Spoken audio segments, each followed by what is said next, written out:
At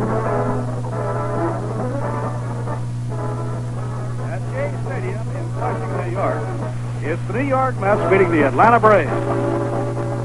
New York Mets baseball is brought to you by Rheingold Beer as another in its continuing parade of major sports events. It's our way of saying thank you for making Rheingold New York's largest selling beer. Rheingold. Either you have it or you don't, and Rheingold's got it. New York Mets baseball is also brought to you by Armory Garage, Central at Colvin in Albany. He's out to win you over with the winningest deal of the year on a new Plymouth. Hey everybody, this is Bob Murphy with Lindsey Nelson and Ralph Kiner, greeting you from Shea Stadium and the opening game of a 4-game series between the Mets and the Atlanta Braves.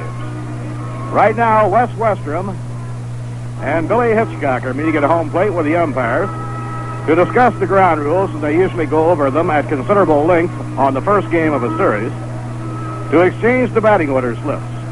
The starting pitchers in tonight's game for Atlanta, veteran right-hander Ken Johnson. For the number 44, Hank Aaron, number 44. In fourth position, catching number... Now the batting orders and lineups. For Atlanta, Woody Woodward will be at second base leading off. Philippe Alou will be at first base hitting second. Henry Aaron in right field batting third. Joe Torre behind the plate batting cleanup. Rico Carty in left field hitting number 5.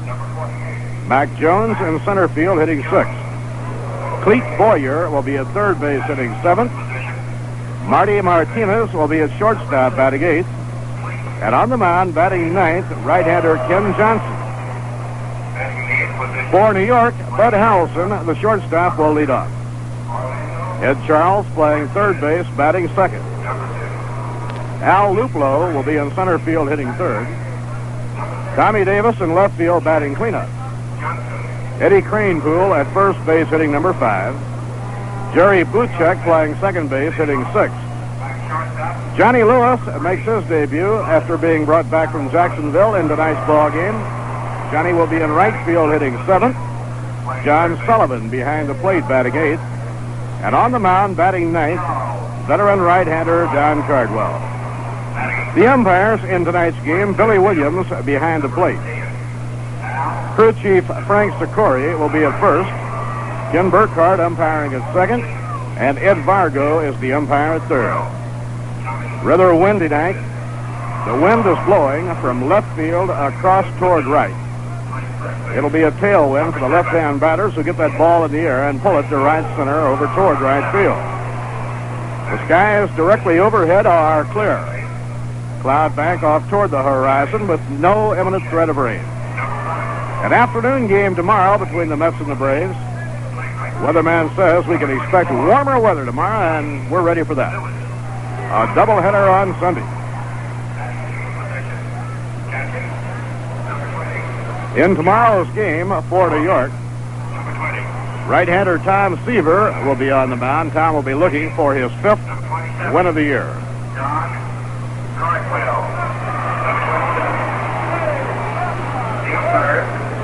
On the mound for Atlanta tomorrow will be Wade Blasingame.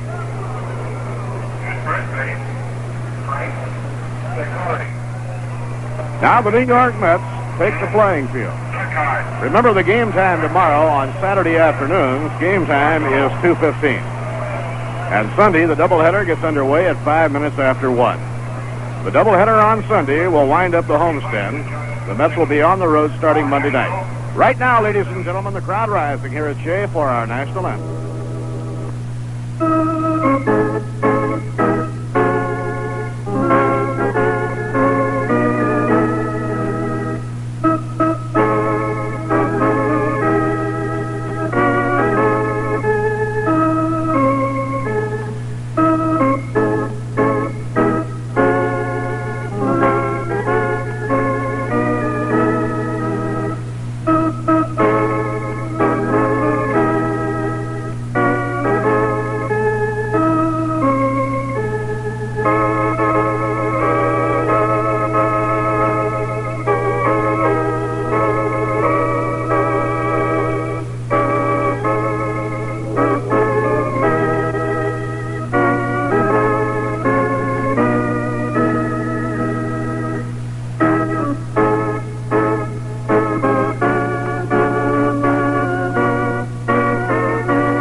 before the playing of our national anthem, it's play ball here at Shea Stadium.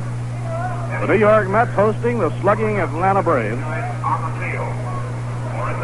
a team that provides and presents more muscle than any other team in the National League.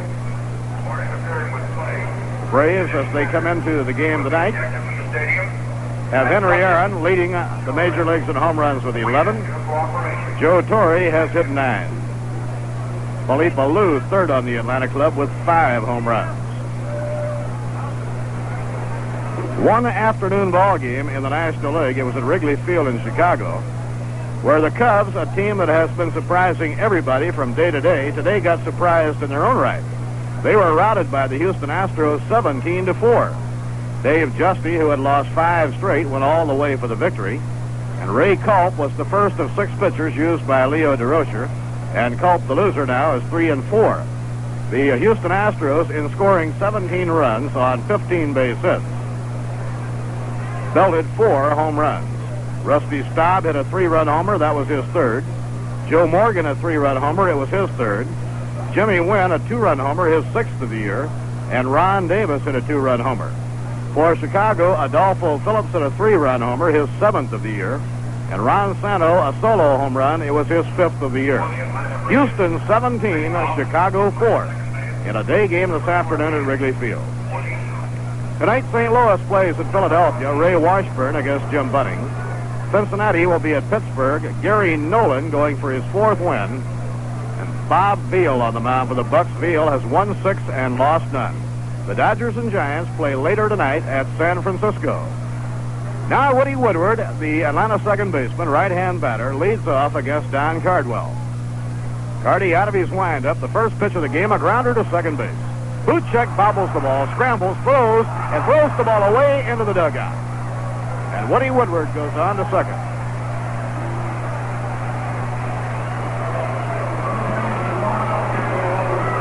It'll be an error charged to Jerry Buchek, and Woody Woodward winds up on second base. After the ball had been booted by Jerry as he went moving to his glove side, he started scrambling, and he still had plenty of time to throw out Woodward. But in his haste, he threw the ball high and wide beyond the reach of Cranepool and over into the dugout. Now Philippe Alou steps in. Philippe is hitting at .291. He has 5 home runs and 11 runs batted in.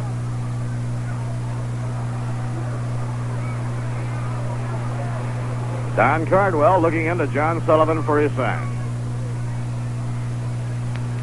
Lifetime against the Braves, Cardwell has won 12 and lost 18. Don lost a ball game in the Atlanta series on the last road trip. Now Cardwell up in pitching position. Delivers to Philippe Alou. He bunts the ball down the third base line, picked up by Cardwell, thrown to first in time. Moving over to third on the play goes Woody Woodward. And that'll be a sacrifice. The play going Cardwell to Cranepool. Right fielder, number 44. Now Henry Aaron. Henry off to another great year. Batting .317 with 11 home runs and 29 runs batted in.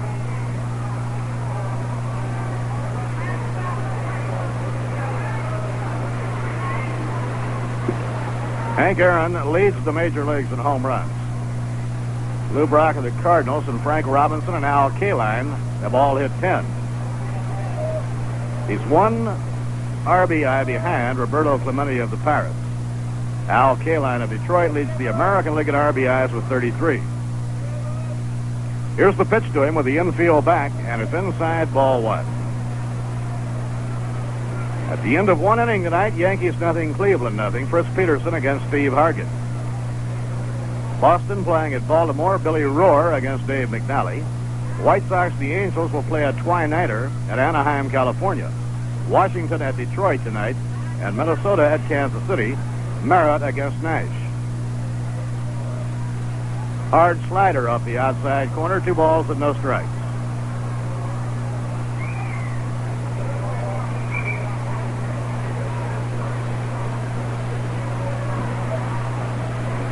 Bill Adair on the coaching lines at first. Bob Kennedy on the coaching lines at third. Runner on third is Woodward, 1 down. Curve way outside, ball 3. 3-0 on Hank Aaron.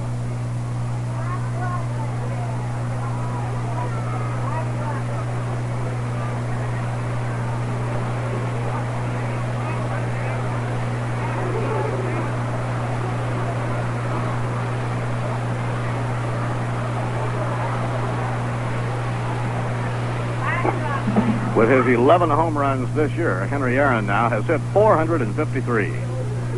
Ground ball hammered foul as he went after 3-0. A curveball, and he pulled it foul outside third base. The count is 3 balls and a strike. The wind stays at this velocity. Hitting the ball to left field will be no picnic. However, the Weather Bureau has been forecasting that the winds will start to diminish just about game time.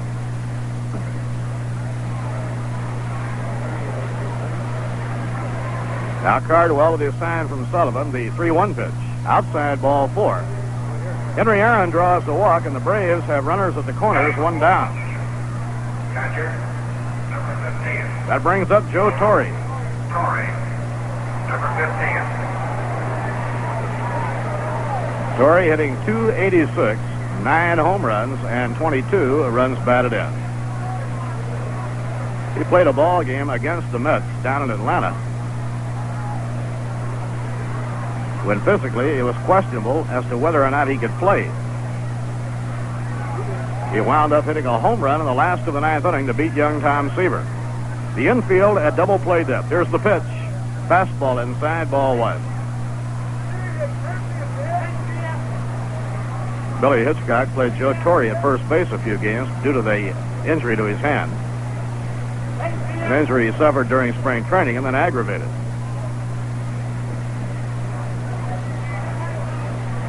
Bud Harrelson and Jerry Buchek are set up at double play depth. The outfield rather deep against Joe Torre. Now Cardwell off the stretch. Delivers to Torre. Inside at the knees, ball 2, 2-0. Woody Woodward is on third. Hank Aaron on first, 1 man out. Rather brisk evening, but a good crowd gathering here in the beautiful stadium in Flushing. And we are hopeful that the weather forecast for tomorrow and Sunday will be right on the nose, with the warmer weather coming back. Now Don Cardwell checks Henry Aaron off the shoulder. The 2-0 delivery way outside is ball 3, and the plate has been moving around on Don Cardwell so far here in the first inning.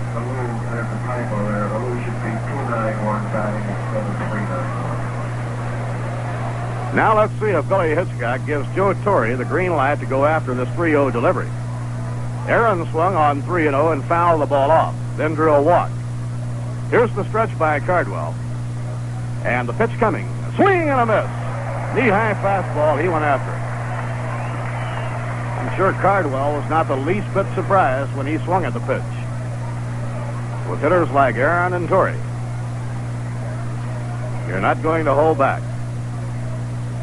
Rico Carty, the left fielder, is the on-deck batter.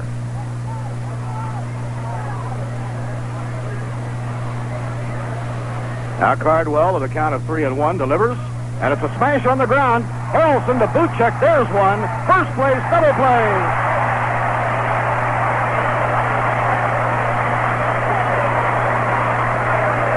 Beautiful play by Bud Harrelson. A hard-hit grounder toward the middle, and Harrelson ranging wide to his left. Came up with the ball almost in behind second to the extent that he had to flip the ball backhanded to get it to Buchek, and that shows you where he was on the play. Jerry then pegged on to first for the twin killing. No runs, no hits, 1 error, 1 left. And the score in the middle of the first, the Braves nothing, and the Mets coming to bat. Hurry, hurry, hurry to the circus of value-rated tested used cars, now on display at Armory Central at Colvin in Albany. Ringmaster Art Need is putting on the biggest used car show of the year. At used car headquarters this week are Bonnevilles, Mustangs, 300s, Barracudas, Impalas, Furies, and the spectacular Crowns and DeVilles. You'll cheer at the lowest prices ever on these mint-condition beauties that are ready to roll. At Armory, the selection is so great, you'll probably find the right car at the right price on your first visit. If by any chance you didn't, stop in again and check the stock. There are arrivals daily. You can buy, sign, and pay at Armory, home of 101 time payment plans. Take years to pay. In fact, the first payment won't be due until July. So hop on the bandwagon, drive down Armory Garage, Central at Colvin in Albany. Hurry, hurry, hurry.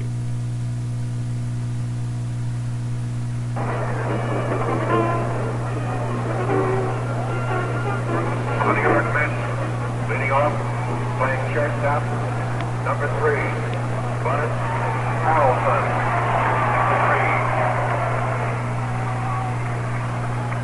The applause is for Bud Harrelson as he steps in to lead off against Ken Johnson. Bud has wonderful range. He has great speed, and he can cover a lot of ground, going both to his left and to his right. And he certainly covered the ground in a big hurry to turn that hot grounder into a double play to retire the side. Ken Johnson winds, down comes the pitch. Slow grounder down the first baseline. Alou comes up with it, races to the bag in time to get Bud Harrelson. Batting in the second position, third baseman. Number 2 hitter in the batting order is Ed Charles. Ed batting .333. Number 5. Very nice to see Ralph Terry visiting with the players in the clubhouse before the ball game tonight. I think Ralph is going to be doing something, Ralph Kiner, that probably 75% of the baseball players would love to do once they retire from this game. He's going to get honest because he's been playing golf as a professional, really under the badge of an amateur, because he's been quite a player as a baseball player on the golf course, and now he's turning professional. He's going to teach at his new course. Breaking ball over for a call strike. Ralph and his business associates, Ralph Terry and his associates, have a beautiful new golf course over in New Jersey. And Ralph now is going to devote full time to teaching golf and working with the administration and development of what they feel is going to be one of the top courses in the country. A check swing blooper, Alou racing for it, can't make a play. It lands on the warning track in foul ground. He really had a flair for the game, Ralph. I can remember when Terry first started playing golf. I think within about 2 years, he was breaking 80. Very, very good player. He shot in the 60s. He can shoot very easily par golf on just about any course he might name. Well, we certainly want to wish him well. There's no nicer man around than the former outstanding pitcher of the Yankees and Ralph Terry. Now the breaking ball outside and low, 1 ball and 2 strikes. 22nd wedding anniversary of the Western. We have a lot of social notes tonight on our broadcast. Why not? Harold Weissman, the public relations director, announcing to the press box that the Westerns celebrate their 22nd wedding anniversary tonight. Now it is swung on a knuckleball and fouled off, 1 ball and 2 strikes. And pitcher Bob Shaw was passing out cigars in the clubhouse before the game. His wife Asta delivered a wonderful 7-pound boy out in San Francisco, California today. Bob Shaw and his wife now have 2 girls and a boy. The boy's name is Glenn. The 1-2 delivery. Curve is a foul ball back toward our broadcasting booth and out of play. One thing about having a statistician with you, if you make a mistake, you always get corrected. I said it was a 7-pound boy for the Shaws, and our statistician says no, 8 pounds, 7 ounces. That gives him a little better start in life. Our statistician is an authority on babies because he just had one about a week ago. Oh, yeah, he was passing cigars all over the stadium a week ago. The 1-2 delivery, outside and high, it's 2-2 on Ed Charles.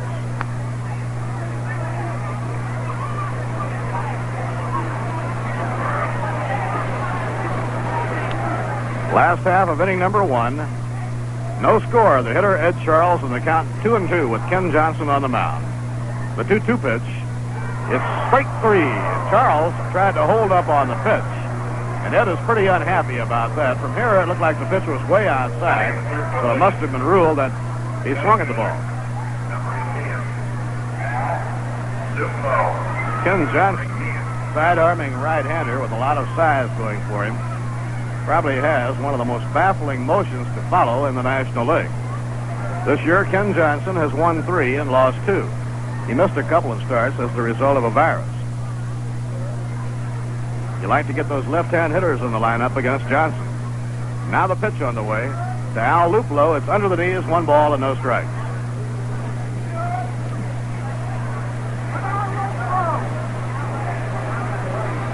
Ken Johnson with a wide repertoire of pitches. And occasionally he'll put that frosting on the cake with a knuckleball. The 1-0 delivery. Changeup hit foul down the first base line. 1 ball and 1 strike. Ralph, actually, I guess when Johnson is working, you really shouldn't refer to his off-speed pitches as changeups. His fastball is more of a changeup, isn't it? You'd have to say his fastball was the one that made you look again, because he throws all that junk up there and uses the fastball to set it up. He'll throw you nothing but junk to set up just the right spot for that fastball. Fly ball hit in the air to center field. Mac Jones moving to his right about 3 steps, and he makes the catch. The Mets go out in order in their half of the opening inning. No runs, no hits, no errors, none left on. At the end of 1 inning, the Atlanta Braves nothing, and the New York Mets nothing. Well, the Mets will be moving out on their first extended road trip of the year, their first visit to the far West Coast. And, Ralph, I think the fans can enjoy following the games on radio and television even more if they get brought right up to date with that revised edition of the yearbook. Well, there's no doubt about that. If there's something you'd like to discuss with someone, and be sure that you know exactly what was in the record, you can look it up, as Casey would say, in the Met Yearbook. The new revised edition is out now, and it includes Ed Charles, Bob Johnson, of course, all the other Mets that were in to start with, and you'll be right up to date. You can get your copy by mail by sending 65 cents, 50 cents for the yearbook, and 15 cents to take care of the mailing and handling charges to Met Yearbook, Shea Stadium, Flushing, New York. The zip code is 11368. That's Met Yearbook, Shea Stadium, Flushing, New York. Zip 11368. Get your copy for 65 cents. Last few nights here at Shea Stadium, it has been slightly chilly in the broadcasting booth. And I'm hoping tonight that over in New Jersey, Mrs. Jerry Brooks is not looking around for a certain portable heater that is missing from her home and is now in the broadcasting booth. Our engineer's really showing us something here, Ralph. Ball 1. Well, he's got that class now. Boy, I hope she's not looking around for this heating unit tonight. I won't say anything about those cigars he smokes anymore now. I guess he felt like he had to make a comeback, don't you think? Down comes the pitch to Rico Carty. Real good fastball by Cardwell. It's in for a strike. 1 ball, 1 strike.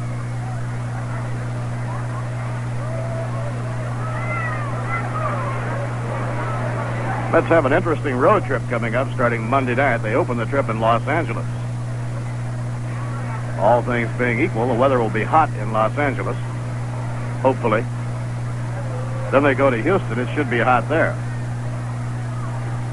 The 1-1 pitch to Carty, a slow ground ball foul off to the left, no play.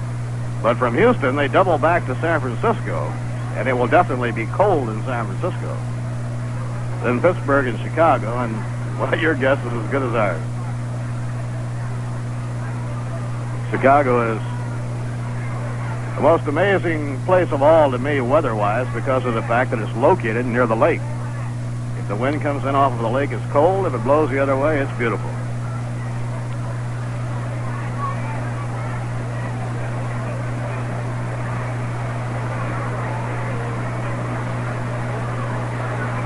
One and 2 on Rico Carty. Rico hitting .266. Has already driven 18 runs in. Just off the outside corner, 2 balls and 2 strikes. The game tomorrow is an afternoon ball game. It's Ladies' Day. I hope you're planning to join us. And game time tomorrow is 2:15. Mac Jones on deck, and then Clete Boyer. Now the 2-2 delivery. Strike 3 called. Cardwell, using his natural height, came right over the top with a real booming fastball, knee high on the outside corner. That's the fastest pitch that Carty has thrown. Number 28. Now Mac Jones, the center fielder. Mac hitting .222, has 3 home runs and 10 runs batted in. Full hitter, the infield and the outfield, swung around toward right. And he brushes him away from the plate. 1 ball and no strikes. Clete Boyer on deck, then Marty Martinez. Regular shortstop Dennis Menke has a sore shoulder. Is with the ball club, but out of the lineup for a few days. Now the pitch on the way. Swing and a miss on a high hard one. 1 ball, 1 strike. Carty, the tall right-hander from Winston-Salem, when he reaches back for that leverage, he fires that ball hard.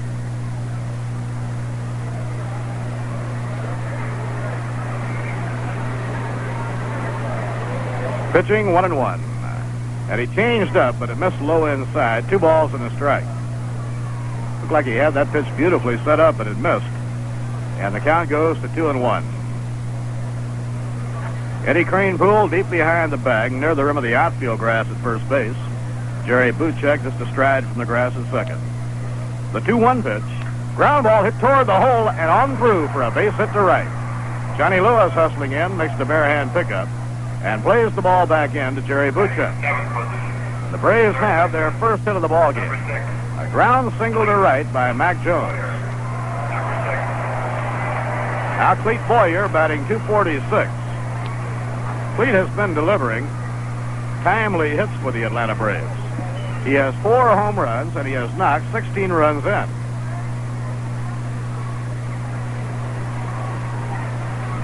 Now 1 out and 1 on, top of the second, no score. Jerry Buchek shades a bit toward second now against Clete Boyer. Cardwell toes the pitching slab. The pitch to Boyer, a swing and a miss on a breaking ball, strike 1. The Braves swept the abbreviated 2-game series in Atlanta. The middle game of the series was rained out.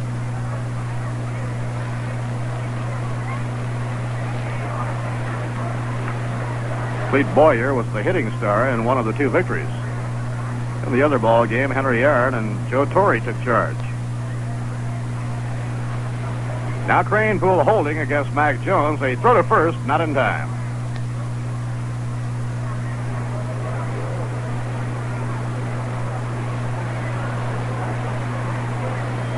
Boyer cowtailing the batter around now, waiting on Don Cardwell.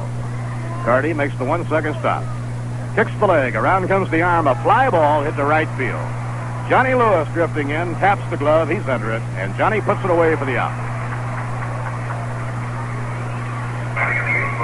Now the shortstop, a number 8 batter, Marty Martinez, coming up. Marty was drafted from the Minnesota Twins. The last 2 years in the minor leagues, he played at Denver. Marty is a switch hitter, so he'll be batting left against Don Cardwell. He's 25 years old. Batting left with an overly closed stance. Ed Kranepool holding against Mac Jones at first base. Swing and a foul tip, strike 1.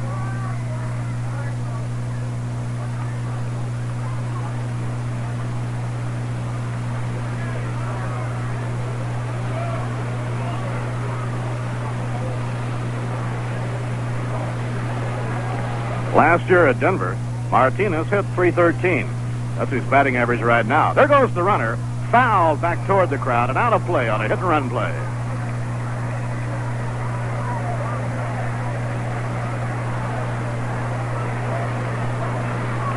Marty Martinez only last year started switch hitting with the pesky type hitters who have good speed. Natural right-hand batters.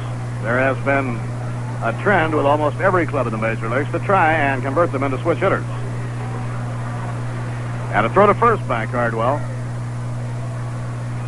Most successful in the National League last year was shortstop Don Kessinger of the Chicago Cubs. Now Mac Jones builds the lead off first base. The count 2 strikes on Martinez. And a pitch out, nothing was on.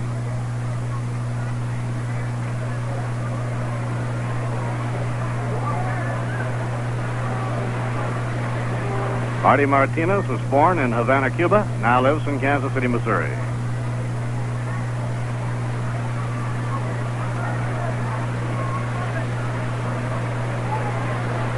The Mets, by the way, own a shortstop by the same name, Marty Martinez. He's with the Jacksonville club in the International League. Pitching 1-2. The runner goes, and it's fouled. Back toward the dugout. No play.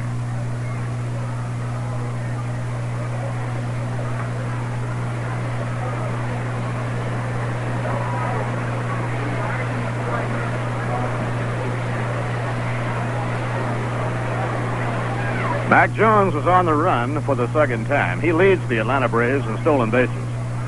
Mac Jones has stolen 5 in 8 attempts this year. Big fellow with power who runs very well. The count is 1-2 on Martinez. The pitch by Cardwell. Ground ball right back to the mound. Cardwell to Cranepool, and the side is out. No runs, 1 hit, no errors, 1 left. At the end of an inning and a half, the Braves nothing and the New York Mets nothing. Now here's a word from Reingold. Look, you can't pull the wool over their eyes. You can't kid the public around here. You can't put one over on these guys. They'll cut you right out on your ear. In this town, either you have it or you don't. Either you're a pro or you won't get very far. Hey! There are 302 beers trying to make it in New York, from all over. But only one beer has made it to the top. The rich, dry lager, Rheingold. In this town, either you have it or you don't. In this town, either you have it or you don't. Either you're a pro or you won't get very far. Either you have it or you don't. Rheingold.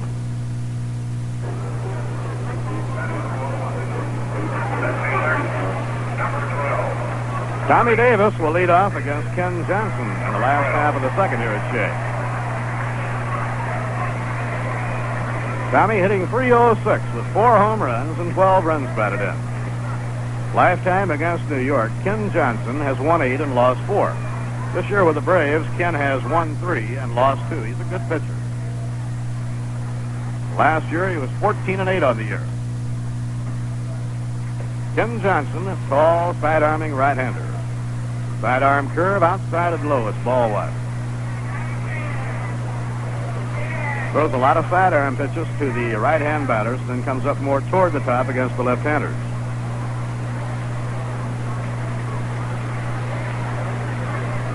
Yogi Berra coaching at first and Salty Parker coaching at third.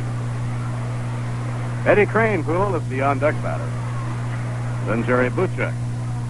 And a fastball over, a strike. 1 ball, 1 strike. Tony Cloninger is still on the disabled list. However, the Braves expect Cloninger back on the active list around the 3rd of June. The 1-1 pitch. A drive through the hole. A base hit to left by Tommy Davis. Rico Carty, the left fielder, plays it back in. And Tommy Davis takes the turn with a solid shot. Batting in the 5th position. First baseman, number 7. Ed Cranepool, batting .330 with 3 home runs and 13 runs batted in. Cranepool and Buchek share the club lead in RBIs. Jerry Buchek is the club leader in home runs with 5.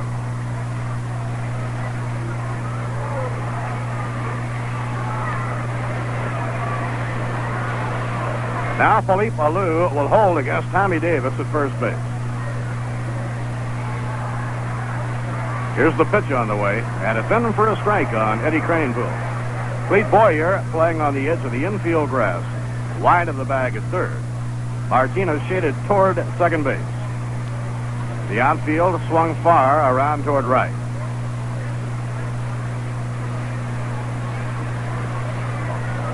Now the pitch on the way. It's foul back. And the count is strike 2. Ralph, I didn't bother to ask Johnny McCarthy or anybody, but obviously I would think, looking out of that green batter's eye in center field here at Shea, the high winds, the gale-like winds of some 24 hours ago and all that rain ripped about half of that tarp off of there. It sure did, and tomorrow when they play a day ball game for the first time, that will be real tough as a background for hitters from a right-hand pitcher. Now the pitch on the way. Check swing on a slow curve, and it's out of play. As we look out toward the center field fence to the green batter's eye, which, I don't know how long it would be, but anyhow, I'd say about 1/3 of it was ripped away, and that's the area that will affect the right-hand batters as they try to follow the pitching. That was one of the real benefits to being a left-hand pitcher in the Polo Grounds, because they threw out of a very white background there. Ground ball hit down to Alou. He throws to Martinez for one, not a first, double play. A 3-6-3 double play started by Philippe Alou. Yogi is arguing with Frank Zicori that Alou did not have his foot on the bag at first, but the Mets will lose the argument.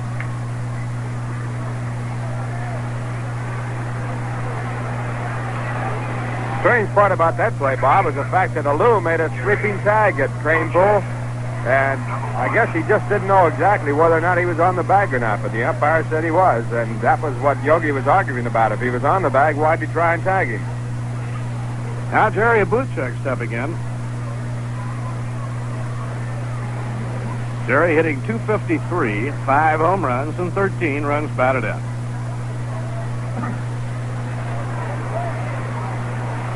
Johnny Lewis waiting on deck. Brushes him away from the plate, 1 ball and no strikes.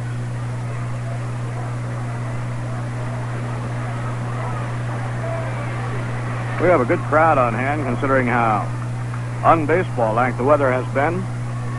The 1-0 delivery. A high fly ball, well hit to deep left center. Way out, it's going. Gone, a home run.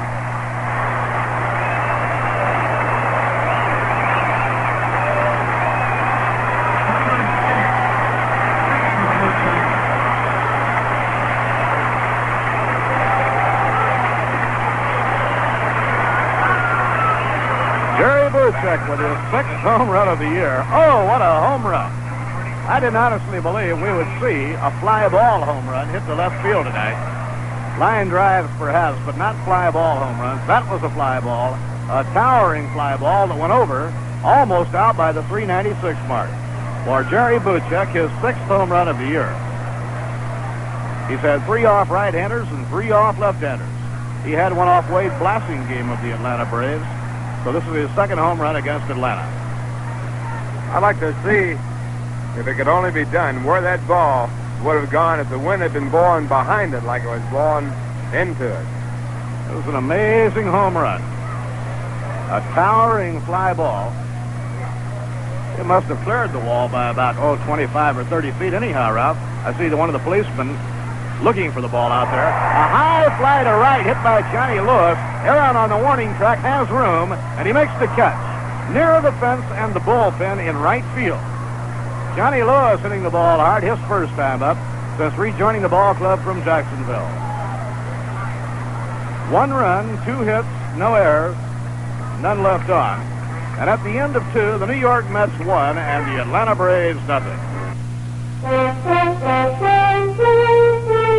Have you heard what's going on at Gulf service stations?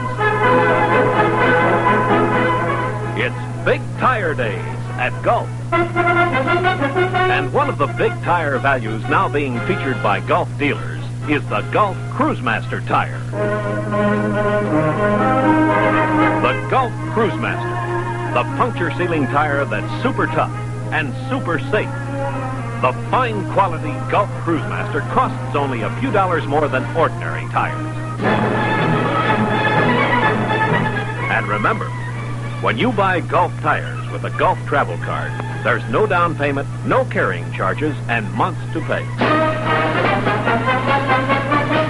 Big Tire Days are going on at Gulf. Get in on them.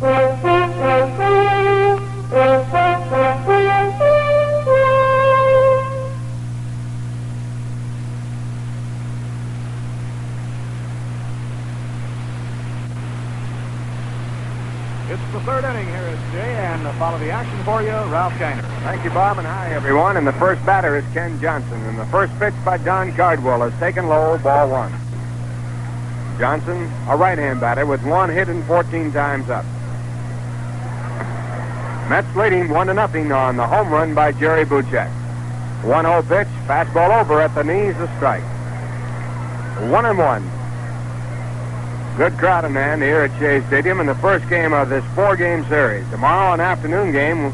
It'll be Ladies' Day. Ladies admitted to the ballpark for a 50-cent service charge. Now a swing back and strike 2. 1-2. Sunday, the Mets play a doubleheader. So a 4-game series. Tomorrow it's going to be Tom Seaver pitching for the Mets. His record 4-2 against Wade Blasingame, who has a 1-0 record. Now a curveball outside, 2-2.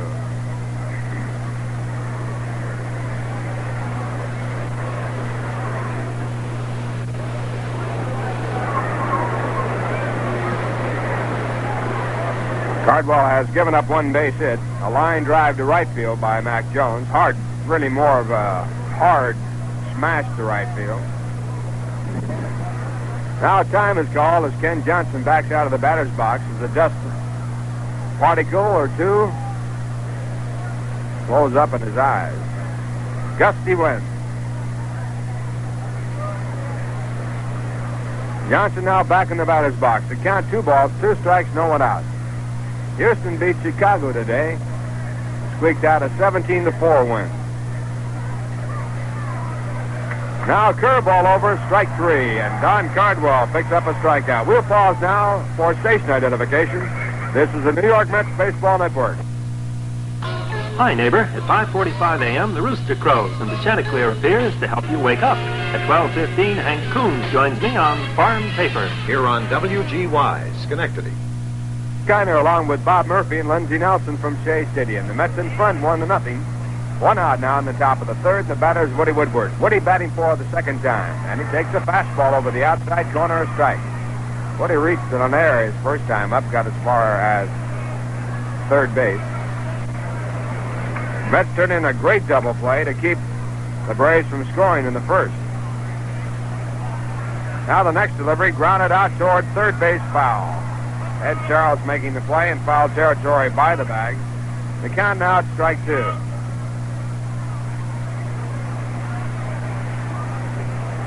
In that Chicago Cubs game, Houston at one time had a 17-0 lead. They had 15 hits. Dave Justy, the winning pitcher, his first win this year, and he should have won that one. Losing pitcher Ray Culp. Home runs galore. Rusty Staub got his third. Morgan his second. Wynn his sixth. Davis his sixth. Phillips his seventh. Santos his fifth.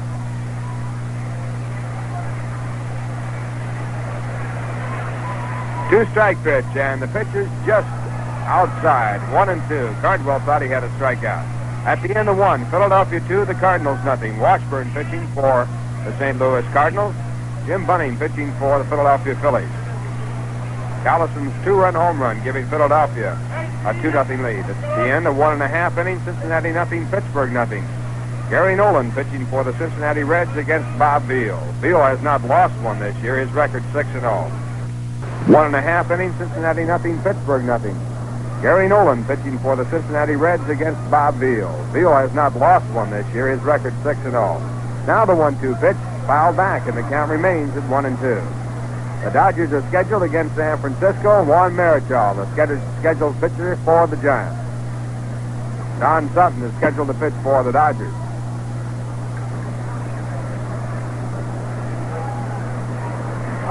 One and two, the count on Woody Woodward. Mets leading 1-0, 1 man out, top of the third. Now Cardwell back, and a check swing foul ball. Ball going out of play. In the American League, at the end of 3, Cleveland scoring 3 runs on Max Alvis' home run in the third inning, tying the ball game at 3-3. Fritz Peterson pitching for the Yankees. Steve Hargan going for the Cleveland Indians.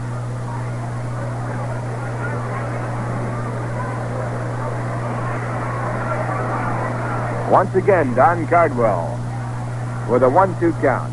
And he takes out some time. Wind blowing some dust in his eye. Woodward steps out of the batter's box. Now he gets back in. The wind-up in the pitch. Fastball grounding out to third. Ed Charles has a tough hop. He handles that. Throws the first in time for the out.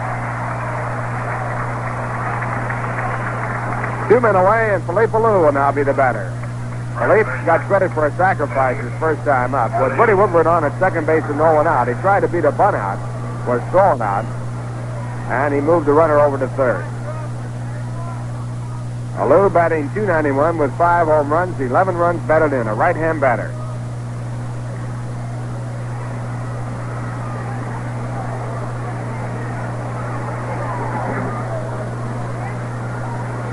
And Don Cardwell with his first pitch. It's grounded out to third. Taken by Ed Charles. This time an easy chance, and the throw over to first base is taken by Eddie Cranepool right off the top of the dirt infield to retire the side. No runs, no hits, no errors, no one left on, and the score at the end of 2.5 innings, the Mets won, the Atlanta Braves nothing.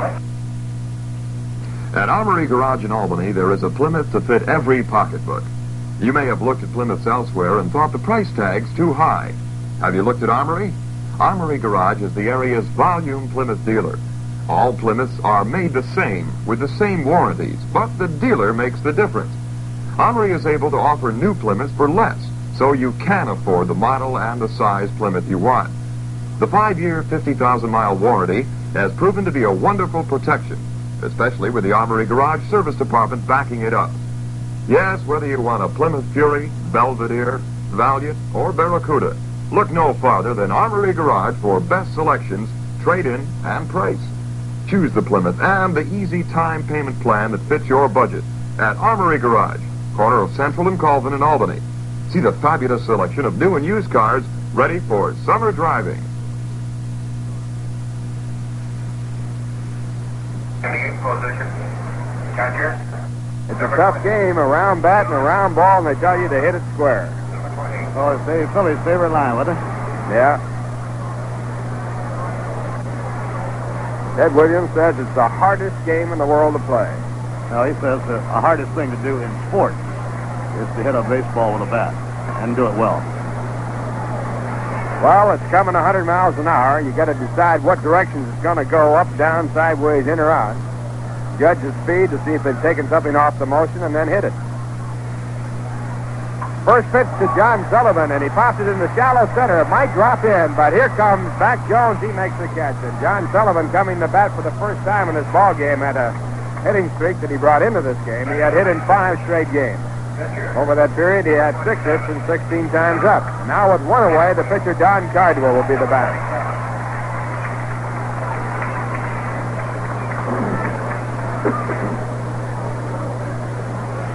Cardwell, a right-hand batter with 1 home run, an average of .211. He has 15 Major League home runs. Don Drysdale leads the National League in that department with 29. And a curve over, strike 1. Ken Johnson pitching for the Atlanta Braves. Mets are leading 1-0 with 1 out in the bottom half of the third. Home run by Jerry Buchek. His 6th this year. Now Johnson back, and a deep drive foul down the left field line. It's out there, but fouled by about 40 feet. If you want to count the mezzanine deck, that was in the 4th deck. We'd say about 5, 10, 15, 20 seats over, maybe 25. Boy out there had a shot at it, but he didn't make the play. 2-strike count. Johnson back again, and a fastball is outside. 1-2, and we should call that fastball a change of pace, because Bob is right. He spots his fastball and uses the other stuff to get you out.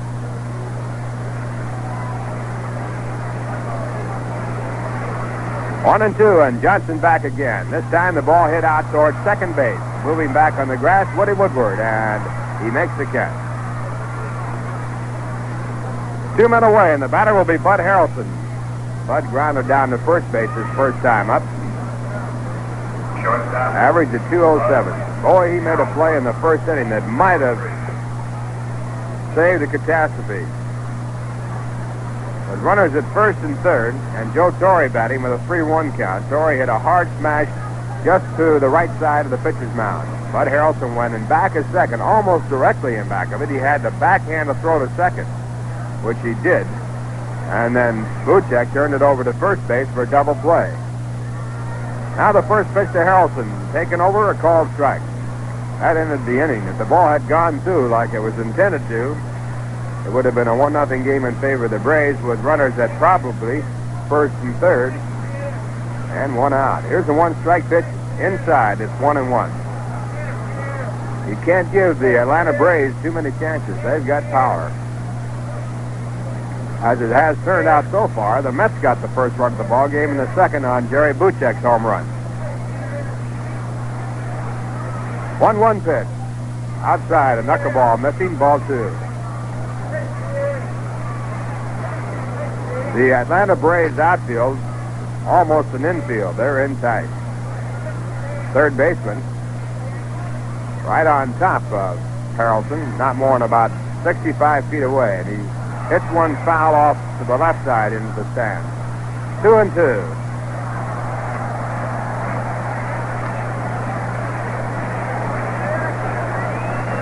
Lee Boyer at third base, still in. He hasn't moved back yet with a 2-2 count. Still guarding against the try for a base hit on the bunt.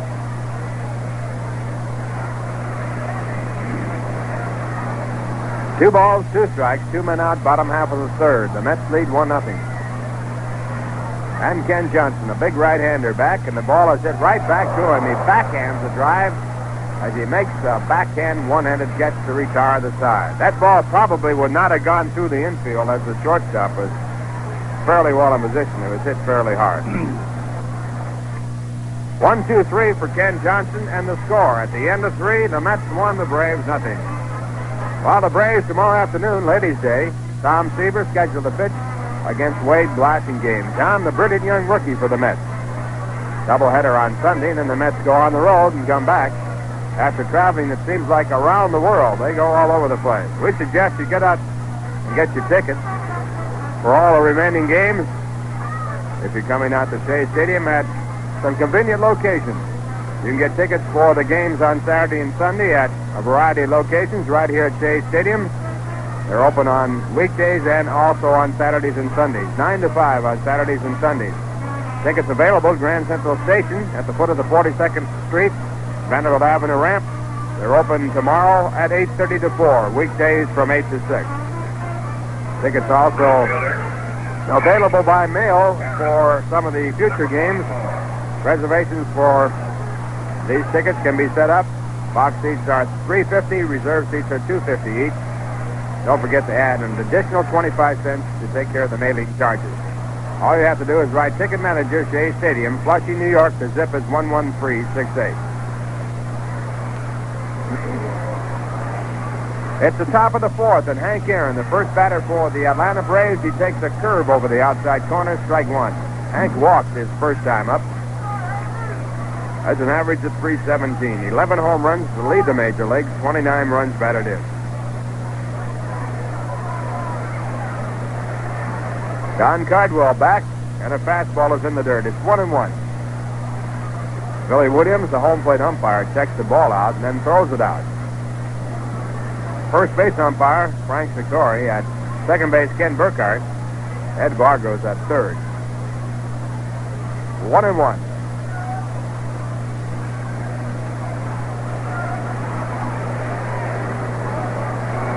Cardwell, a long reading of the sign.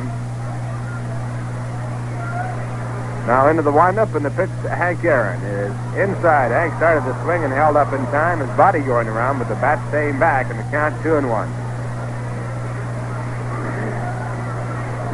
You'll see a lot of great hitters do this well. They get everything in motion, but the hands don't go until the last minute. Ted Williams, the best I ever saw at that. 2-1 pitch. Outside. Again, the fastball is 3 balls and 1 strike. On deck batters, Joe Torre. So there's no easy picking in this lineup. Behind Joe Torre, Rico Carty. 3 balls, 1 strike. And now the pitch by Cardwell to Hank Aaron is fouled off. Cardwell going over the outside corner with a fastball. And the count now 3-2. Hard to play Hank Aaron anyway, but straight away he hits the ball awfully well toward right center field. But some clubs play him over as a three-man infield on the shortstop side, hoping he'll try to hit the right field to take away his home run power.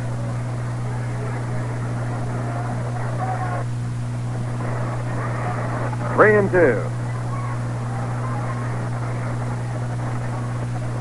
And the pitch. Grounded out toward the hole at short. Taken deep by Bud Harrelson. The long throw to first in time. Another good play by Bud Harrelson at shortstop. He turned in a brilliant play on Joe Torrey in the first, and Joe is now coming up for the second time. Bud turned in a double play on almost a sure base hit against Torrey.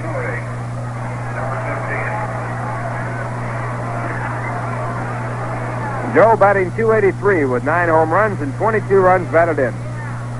Mets are leading 1-0, 1 out, top of the fourth.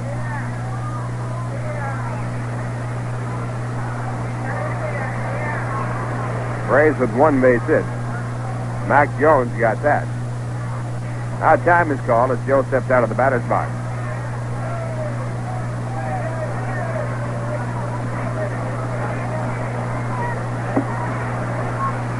Cardwell into the motion, and the pitch back to the plate is swung on a miss. Cardwell with a slider over the outside corner, strike one.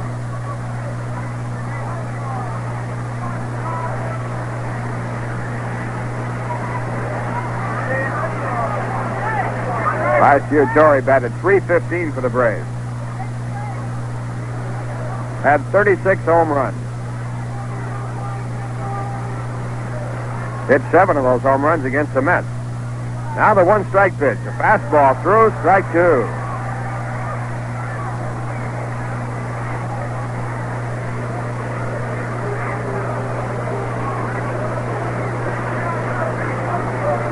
Two-strike count. Torrey waiting with his bat on his shoulder. Now takes it off, and Cardwell comes back again, doesn't throw the ball as it never did take place. That looks like one of the Joey Brown pitches they used to do in the movies when it got dark. He'd fake the throw, the catcher would hit the glove, and the umpire'd say strike three. I thought my eyes were going bad on me, Ralph. That might have been the fastest fastball we've ever seen. He wound up and actually went all the way through his pitching motion, and the ball never came. It was in his glove. Here's the two-strike pitch. This time outside, it did get there, 1 and 2. He was concentrating so hard he forgot to take the ball out of his glove. That's a funny thing. Sometimes the ball might slip out of your hand, you might lose possession of it, but that ball was in his glove all the time. Maybe he's working on that pitch for some future game when the lights are bad. Torrey could have made that a great story if he'd have swung at it. One ball, 2 strikes.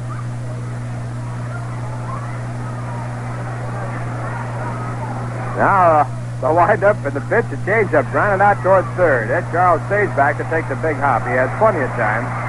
It's toward the first base, retires Joe Torrey. 2 men away, and it brings up Mac Jones. Make it Rico Carty.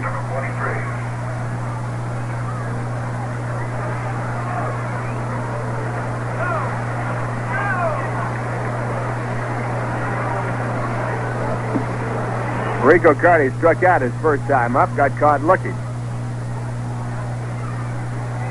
And the pitch is a curveball outside.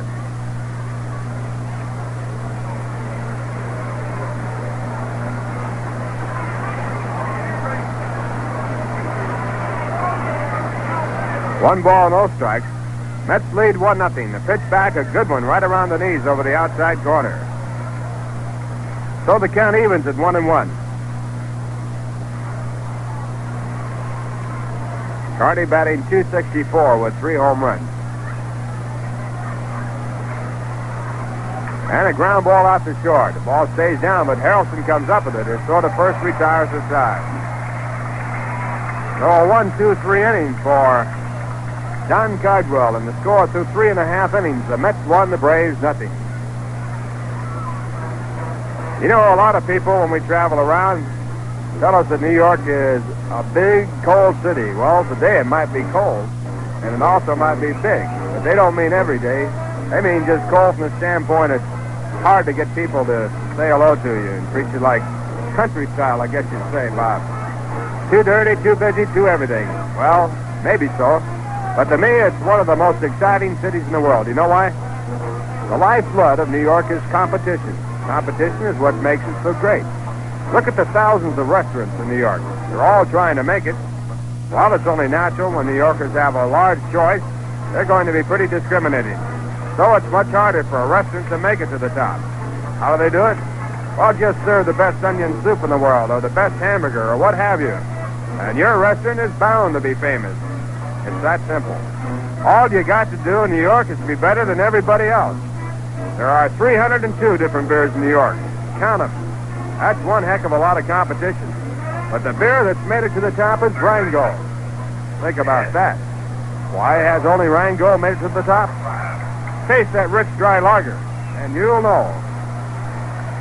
Where else but in New York, in a Shea Stadium, can you have Dixieland bands playing Hello Dolly during a big league baseball game? That's pretty first class right there. Bottom half of the fourth, the Mets lead 1-0, and Ken Johnson starts off as he pitches to Ed Charles, and Ed has a big swing, and the Mets strike one. Johnson has given up 1 run, allowed 2 hits.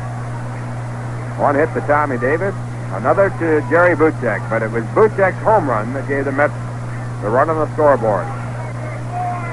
Now a swing again at a curveball by Ed Charles, strike 2. Ed was called out on strikes his first time up, didn't like the call. Batting .324. Right-hand batter with a closed stance. Now Ken Johnson back again, and the fastball is high. 1-2. Ken Johnson used to be the clubhouse boy for the Philadelphia Athletics in West Palm Beach. That's not a bad place to be either. He now lives there. 1 ball, 2 strikes, a sidearm pitch, a swing and a miss, strike 3. So Johnson picks up his second strikeout, his first out here in the fourth against the Mets, and it brings up Al Luplow. Hey, May is next to your favorite bartender month. Buy lots of Rheingold from him during National Tavern Month.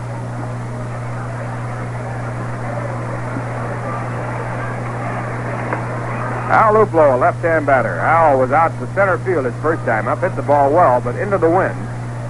And Mac Jones made the catch. Al batting .211, a left-hand batter, and he takes a changeup, 2 low, ball 1. Mets in front, 1-0. 1 out, bottom half of the fourth.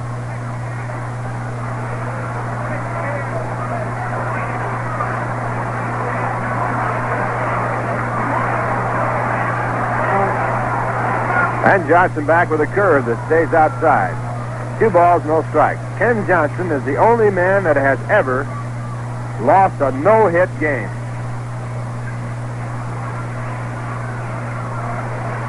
He pitched a no-hitter and got beat 1-0 by Joe Nuxall.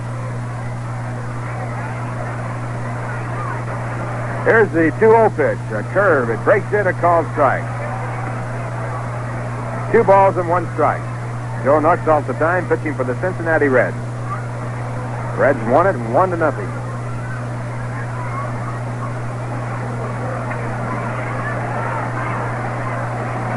Here's a 2-1 pitch. Knuckleball foul back, and the count 2 balls, 2 strikes.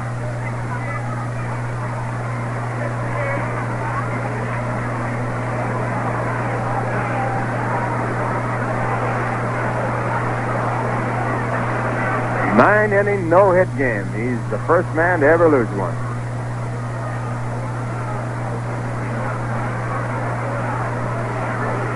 Back in 1964.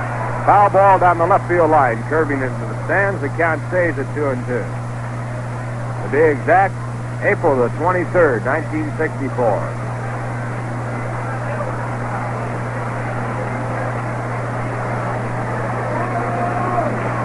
Jim Maloney pitched the no-hit ball game for 9 innings and then lost in the 10th inning to the New York Mets on a home run by Johnny Lewis, wasn't it? Yeah. Now the next pitch, a fastball over the inside corner, called strike 3, and Al Luplow walks away. 2 strikeouts for the roll. We'll pause now for station identification. This is the New York Mets Baseball Network. This is Bill Edwardson. You know the sun rises and sets on my radio shows. Join me weekdays 7 to 10 a.m., 3 to 6 p.m. on the Big Bright Sound here on WGY, Schenectady. Lindsey Nelson from Shea Stadium. Bottom half of the fourth inning, 2 men out. The Mets leading 1-0, and the batter is Tommy Davis. And Tommy takes one over the outside corner, called strike. Tommy lined the base hit to left field his first time up. Batting .311 with 4 home runs and 12 runs batted in.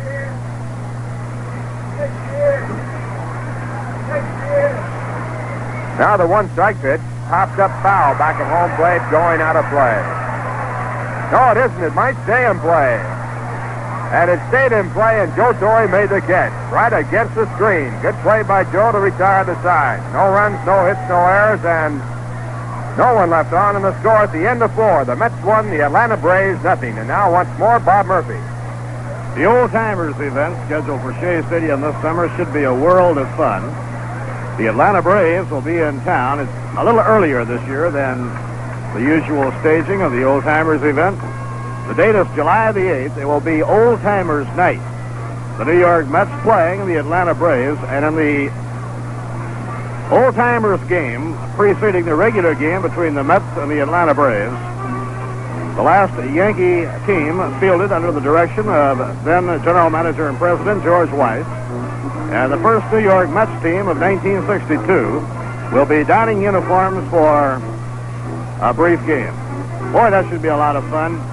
Remember 1962, the first year of the New York Mets? They opened the season at St. Louis, and they had in the outfield Frank Thomas, Richie Ashburn, and Gus Bell. Those 3 veterans had a total of 19 children. Ashburn went on to surprise everybody. He hit 306 that year, and the following year, he had retired from baseball as a player and become a broadcaster. Mac Jones swings and misses, strike 1.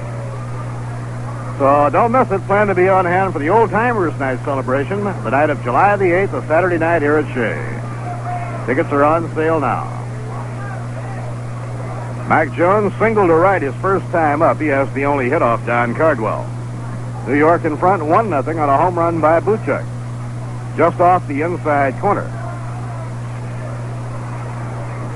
Lee Boyer on deck, and then Marty Martinez, the shortstop.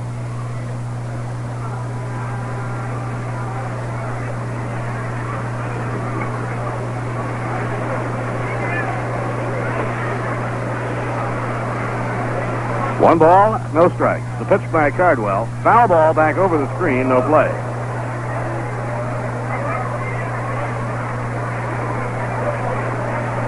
An afternoon game tomorrow, Tom Seaver against Wade Blassingame. Game time tomorrow is 2:15. Tonight at St. Louis 3, Philadelphia 2 at the end of 2, Washburn against Bunning. The league-leading Cincinnati Reds and the Pittsburgh Pirates scoreless at the end of 3. Now Jones lays off. It's outside and high. 18-year-old Gary Nolan pitching tonight for the Reds against unbeaten Bob Veal. Veal 6-0. Dodgers are in San Francisco for a series. First game of the set gets underway much later tonight. 2 balls, 2 strikes on Mac Jones. Yankees 3, Cleveland 3 at the end of 4.5. Fastball outside and a full count of 3-2 on Mac Jones. In the Yankee game, Fritz Peterson dueling against Steve Harkin. Baltimore won, the Red Sox nothing after 3. Bill Rohr pitching against Dave McNally.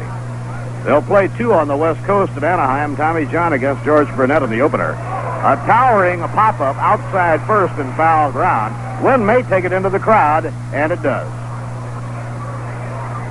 That crosswind blowing from left to right took a foul ball that would have been playable and carried it beyond the reach of Eddie Kranepool. Washington at Detroit tonight. Joe Coleman 2-3 against Joe Sparma of the Tigers, who has won 4 and lost none. Minnesota 3, Kansas City nothing at the end of 3. Jim Merritt against Jim Nash. Nash off to a good year, has won 5, lost 3. He was 12-1 the second half of last year and was the American League's Rookie Pitcher of the Year. The payoff delivery. Ground ball hit hard toward the hole. Kranepool up with it. Throws to Cardwell, covering in time.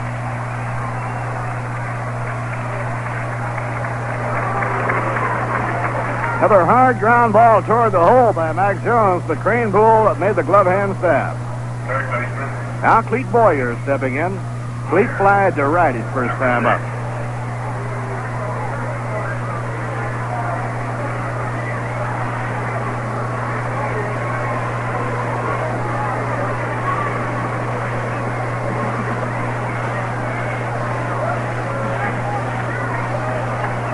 Cleet batting right, hitting 246. 4 home runs and 16 runs batted in. And a drive in the air to left field. Back goes Tommy Davis. He's got it. Caught it on the warning track. No height at all to that. A hard line drive. And Tommy Davis backpedaled quickly about 5 strides to the dirt track and took it. 2 outs, nobody on. Marty Martinez, the switch hitting shortstop, coming up. Martinez, the last 2 years, played at Denver, the Minnesota Twins farm system in the Coast League, and last year he hit .313. He was drafted during the winter by the Atlanta Braves. The windup by Carty. Here's the pitch on the way. A fastball in, strike one call. For the Braves, Bill Adair on the lines at first and Bob Kennedy coaching at third. Play held up for a moment. Gust of wind picking up some loose dirt off the infield and sweeping it in toward home plate.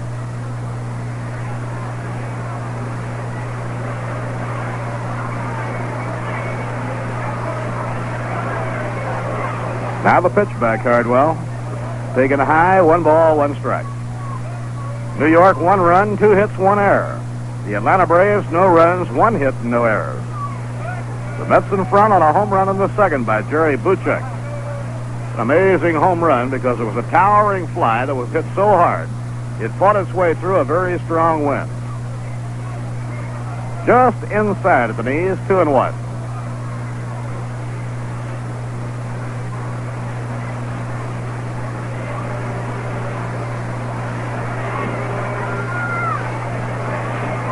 Two balls and a strike on Marty Martinez. He's hitting left-handed against Don Cardwell.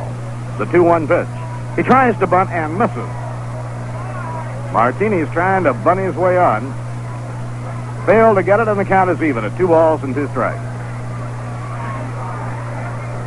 The Atlanta pitcher, Ken Johnson, is out kneeling in the on-deck circle.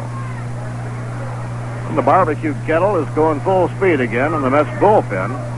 They fill it up with charcoal and get it going, and the pitchers in the bullpen can surround it and warm their hands. And for the second time tonight, Cardwell hangs a spike coming out of that windup and has to hold on to the ball. That's the second time tonight Carty has done that. And now John Sullivan goes out.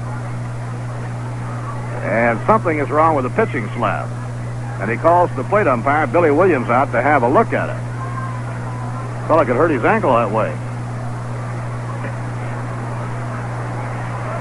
Right where Cardwell tries to dig a toe hole on the pitching slab, he is having some trouble.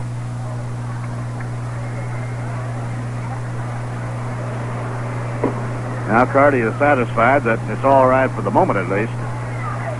It is 2-2 on Marty Martinez, 2 outs with nobody on, top of the 5th inning. Cardwell over the head, down comes the right arm. Ground ball hit down to third. Charles up with it. He was playing him shallow. Throws to first, and the side is out. And Don Cardwell is now retired 11 straight Atlanta Braves batters. No runs, no hits, no errors, and none left. We've come halfway at the end of 4 1/2. The New York Mets won, and the Atlanta Braves nothing. If you're over 21, it's time you became a smart car buyer and joined the ranks of the thousands of satisfied customers who shop Armory Garage, Central at Colvin, Albany. Here are the 3 basic rules for the smart car buyer. Select the model you want, and then 1, compare quality. Armory Garage boasts the largest selection of quality-tested, late-model used cars in the area. 2, compare service. Armory's expert mechanics are qualified to service all the cars on the Armory lot. 3, compare price. Armory's tremendous volume assures you more for your car buying dollar. Be a wise car buyer. Drive into Armory Garage and talk over your used car needs with sales manager Art Neat. Let him introduce you to Armory's easy terms. You can buy, sign, and pay at Armory, home of 101 time payment plans. Your credit is wealth at Armory. Follow the wise car buyer to Armory Garage, Central at Colvin, Albany.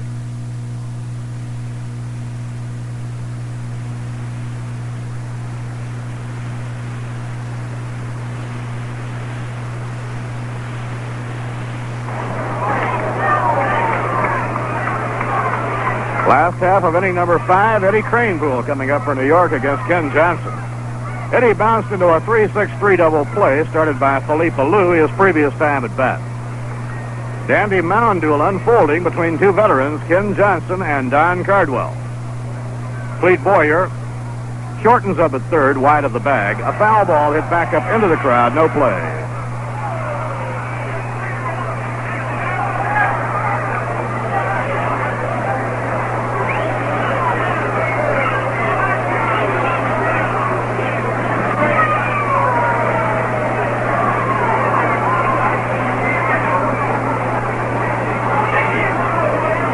One strike count on Eddie Cranepool. Now the pitch on the way, inside and high, 1 ball, 1 strike.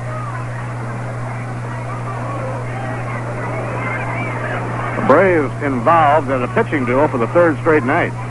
Last night in Atlanta, they were shut out by rookie Dick Hughes of the St. Louis Cardinals on a 2-hitter. A swing and a miss by Eddie Cranepool. Hughes is one of the hardest throwing pitchers in the National League. This rookie who bounced around for almost a decade in the minor leagues before sticking with St. Louis is really an eye-popper to watch. He can throw hard. The night before, the Braves won 2-0 on a 2-run homer by Philippe Lou. That was Denny LeMaster's 1-hitter. Brock got the only base hit. A single in the 3rd. Now the count is 2-2 on Eddie Cranepool. So Atlanta, a team you normally associate with slugfest because they have that great home run power, for the 3rd straight night, digging in a real pitcher's battle. Nobody on, nobody out. We're in the last of the 5th inning. Here's the pitch on the way. Foul ball, he just got a piece of it. Looked like the knuckleball that time by Ken Johnson.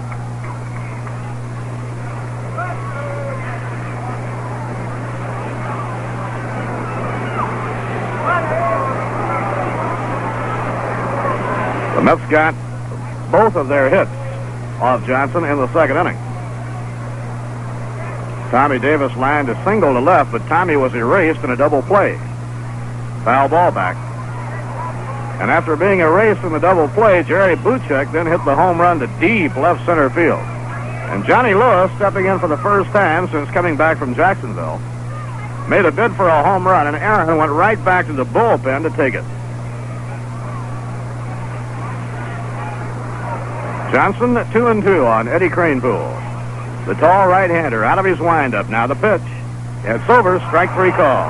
And Cranepool is upset. He starts the beef now with Billy Williams. A fastball on the inside corner, and Cranepool is thrown out of the ballgame. Eddie had started to walk away. He was on his way to the dugout, and he's wheeled out of there by Billy Williams. Eddie had given up the argument. He has started back to the dugout. And now Williams has the mask off, and he points a warning finger at Wes Westrom as Wes comes on. Now, Billy Williams had a short fuse on that one.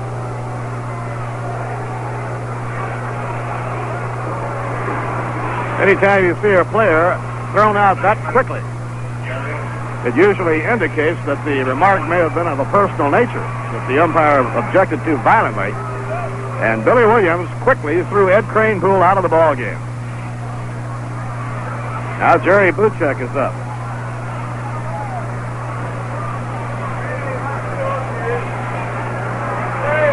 Johnson into his windup, the pitch on the way. He bluffs at a bunt and takes high, ball 1.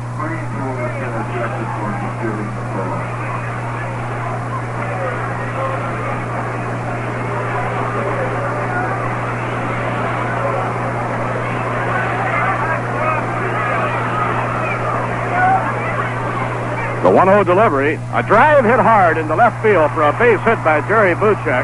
Carty racing over, fields the ball, and Buchek with a long turn will hold it first with a single. And now Jerry is 2 for 2 on a hard hit line drive in the left field. That brings up Johnny Lewis. Johnny is 0 for 1. He hit a fly ball deep to right that Henry Aaron took back on the track in front of the bullpen. Johnny had a good spring as he tried to fight his way back from shoulder trouble. His throwing arm is greatly improved. Now a throw to first. The Mets wanted Johnny Lewis to go to Jacksonville, even though he was hitting in spring training, so he could continue to rebuild his shoulder in that hot Florida weather. He holds up on the swing. 1 ball and no strikes.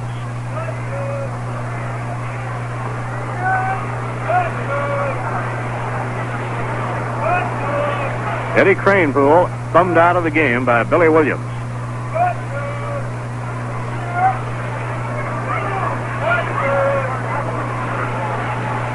Now Lou holding against Buchek. And the pitch to Johnny Lewis, a swing and a miss on a changeup. An off-speed breaking ball, and the count is even. 1 ball and 1 strike.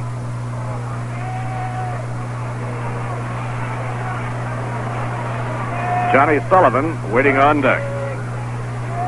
Manager Wes Westrom trying to get as much left-hand hitting in his lineup tonight as possible against Ken Johnson. Inside and a high, ball 2. It's 2-1. Bud Harrelson, a switch hitter. Al Luplo, Eddie Cranepool, Johnny Lewis, and Johnny Sullivan. 5 left-handed batters in the starting lineup.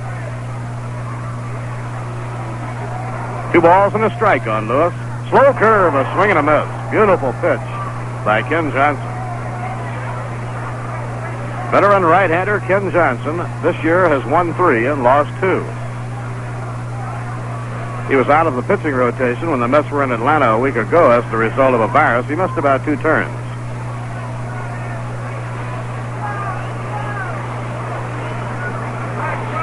One out and 1 on. And the pitch to Johnny Lewis hit foul in behind Yogi Berra on the coaching lines at first base.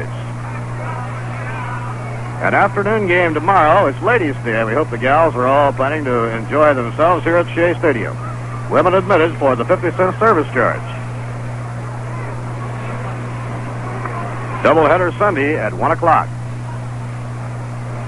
Wes Westrom has not definitely decided on his Sunday pitchers. As indicated, it might well be Jack LeMahieu and Bill Dennehy. There goes the runner. The pitch inside. The peg by Joe Torre. The slide. He's out. Buchek tagged out by Martinez.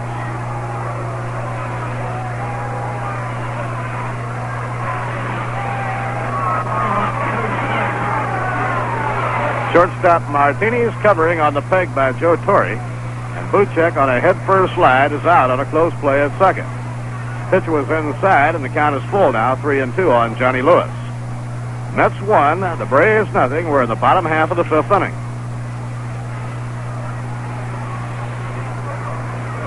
Now Ken Johnson blows on his pitching hand.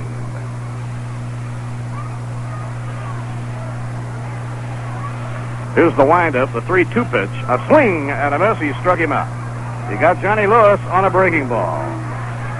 That's 5 strikeouts for Ken Johnson in 5 innings. No runs, 1 hit, no errors, none left. 5 innings complete. The score, the New York Mets 1 and the Atlanta Braves nothing. How would you like a trip to the World Series plus $10,000 to blow in a style to which you're unaccustomed? That's the grand prize in Rheingold's Score with a Mets game, along with 500 pairs of free Mets tickets every week. And to play the game, all you need is a pencil. Just figure out how many runs the Mets will have scored from their first season game to the mid-season All-Star break on July the 9th. We'll give you a clue. Up to tonight's game, the Mets have scored 96 runs. Now, you don't even have to buy anything. Just pick up an official entry blank now at your local store or tavern in New York or Connecticut, where you see the Rheingold Score with a Mets display. Write down your estimate, stick on a stamp, and drop it into the mailbox. You can enter as many times as you want, which is a good idea, because in addition to the grand prize, each entry is eligible for that week's drawing of 500 pairs of Mets tickets. That's right. We're giving away 500 pairs of Mets tickets each week. So enter every week. One of them is bound to have your name on it. Play the $10,000 Rheingold game. It's a great way for a Mets fan to get rich quick. Pitcher, Ken Johnson, number 3.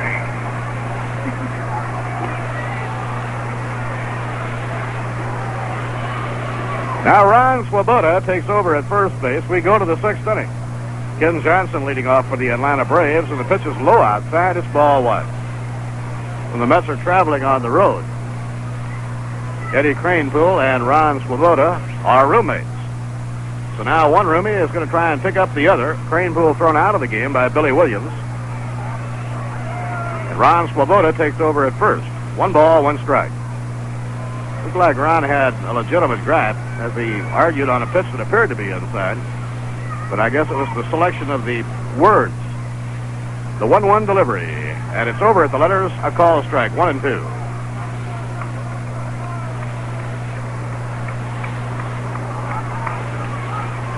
Johnson 0 for 1. He took a call, 3rd strike, his first time up. Now Don Cardwell winds. Down comes the pitch way outside on a breaking ball, and the count is even 2 and 2.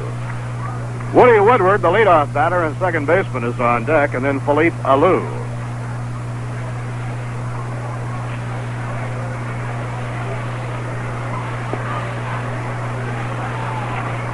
Pitching 2 and 2. Ground ball bounced over the pitching mound. Charging in is Harrelson. He grabs it and throws in time for the out. What a night Bud Harrelson is putting together. As it turned out, Harrelson retired Johnson by a wide margin. Had that been a speedster going down the first baseline, it would have been almost impossible. And Bud again made a marvelous play. He crossed in behind the mound. He was far over on the right side of the infield when he scooped up that slow bouncer on the dead run and flipped it on to Ron Swoboda. Now Woody Woodward is up. Bud Harrelson started a slick double play in the first inning to break the back of a rally by the Atlanta Braves. Made 2 good plays in the 4th inning. Bunted foul right straight back. Woody Woodward has reached safely on an error and bounced out 3rd to 1st. Cardwell has had that good breaking stuff going, and the Braves have been giving the Mets infield a good workout, which I'm sure, the way the wind is blowing, is all right with the outfield. Anything hit high in that air is not too easy to cope with tonight. The wind blowing from left to right. Up goes the leg. Around comes the arm. Fastball in. A call strike down the middle. Good workout, which I'm sure, the way the wind is blowing, is all right with the outfield. Anything hit high in that air is not too easy to cope with tonight. The wind blowing from left to right. Up goes the leg. Around comes the arm. Fastball in. A call strike down the middle. So far, the Mets outfield has only 2 putouts. Clete Boyer flied out to Johnny Lewis and right, and Boyer lined out to Tommy Davis and left. And it's over. Breaking ball, strike 3 call. Woody Woodward caught looking. 3rd strikeout by Don Cardwell. Now Philippe Alou. Philippe has sacrificed a turn at bat, moving Woodward to 3rd in the opening inning, and he was thrown out by Ed Charles in the 3rd inning. Philippe, hitting .289, has 5 home runs and 11 runs batted in. Led the major leagues in total hits last year. He hits a high fly ball into left center. Drifting in is Al Luplow. He's under it, makes the catch, and the side is out. And Don Cardwell walks toward the dugout. He has retired 14 consecutive hitters. No runs, no hits, no errors, none left. And at the end of 5.5 innings, the New York Mets won and the Atlanta Braves nothing. Have you heard what's going on at Gulf service stations? It's Big Tire Days at Gulf. Gulf dealers are now featuring outstanding values on all Gulf tires. Big trade-ins, too. Generous allowances on your old tires. Big selection. A complete range of sizes in the entire Gulf tire line. And remember, when you buy Gulf tires with a Gulf travel card, there's no down payment, no carrying charges, and months to pay. Big Tire Days are going on at Gulf. Get in on them. The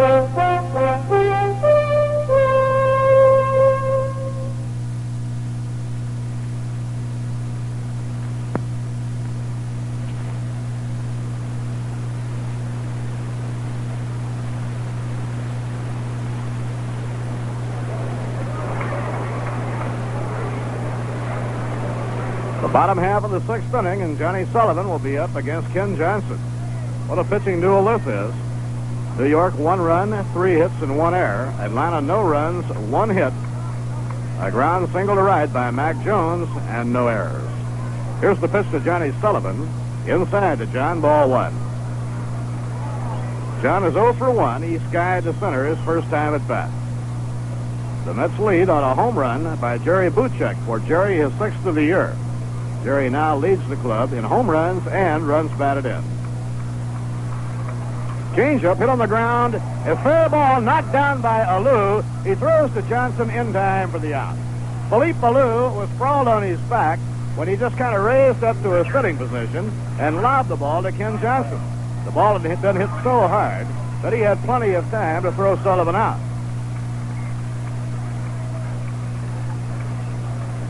Good play by Philippe Alou to smother that ball. It was hit hard right down the line. Now Cardwell coming up. Cardy hit one a country mile foul before he popped to second, his only other time at bat.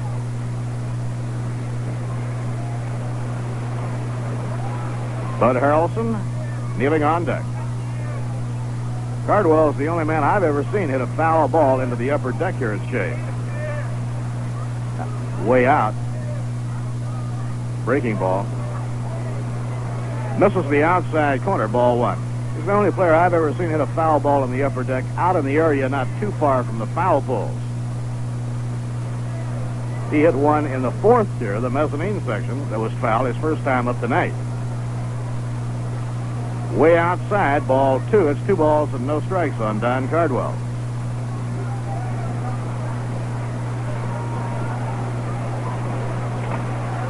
Yogi Berra pacing up and down on the coaching lines at first. Salty Parker at third. Pitching 2-0. A swing and a miss on a letter-high fastball. 2 balls, 1 strike.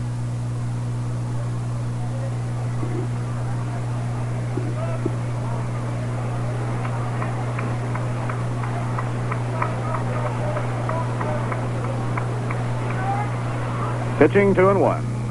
Inside the knees, and the count goes to 3 balls and a strike.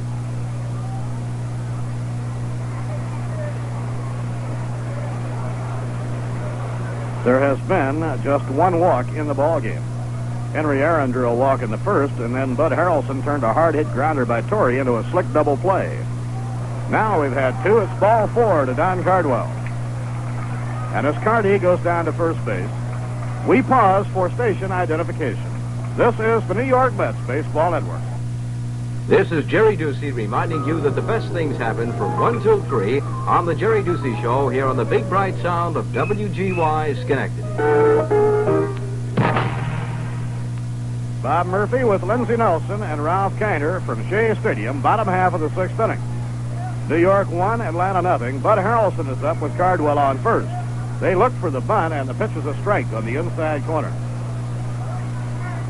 Tomorrow, it's Tom Seaver against Wade Blassingame. Tomorrow's game is 2:15, and the afternoon doubleheader on Sunday will start at 1. Bill Dennehy doing a little tune-up work out in the bullpen. It'll be Dennehy and probably Jack LeMahieu on Sunday. He tries to bunt, and it goes foul, no play. Cardwell running. So we have a 2-strike count on Bud Harrelson. Wes has been debating whether to bring Jack Fisher back on Sunday or give him the extra day and start him against the Dodgers on Monday night. Bob Shaw, the proud new papa, might very well be starting against the Dodgers on the West Coast. 2-strike count on Bud Harrelson. Slow curve has popped up. Torrey getting rid of the mask. He's in foul ground near the fungo circle, and he takes it for the out. Now there are 2 away, and the batter coming up will be Ed Charles. Ed has been up twice and been struck out twice. Charles hitting .314.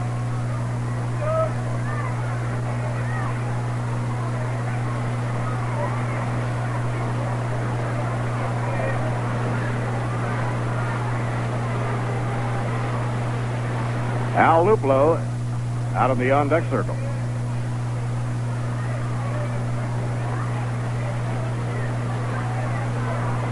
Now Ken Johnson, 2 men away. Cardwell on first base. The batter, Ed Charles. Here's the pitch by Johnson. Real good-looking curveball that breaks over. Strike one call.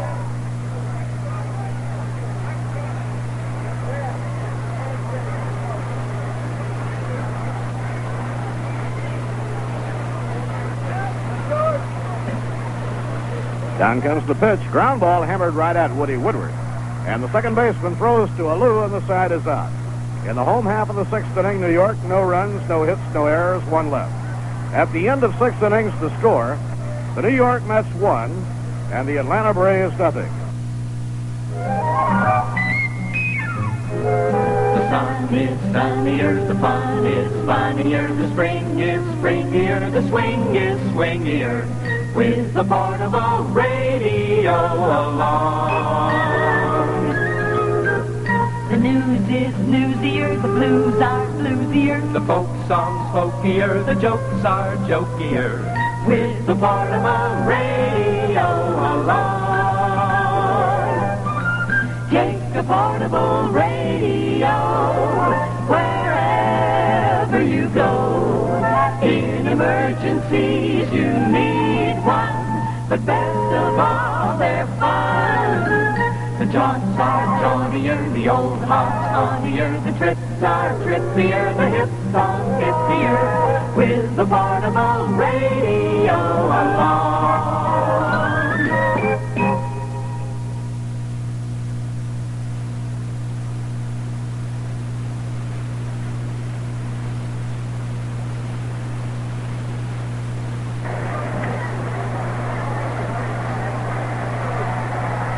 Top half of the 7th inning. Henry Aaron is up for the Atlanta Braves. He has walked and grounded out so far.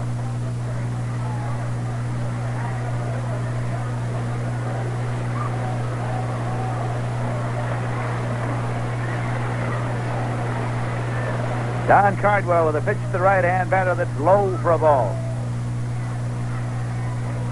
The Mets are out in front by a score of 1-0. Cardwell has struck out 3 and he's walked 1 so far here this breezy night at Shea Stadium.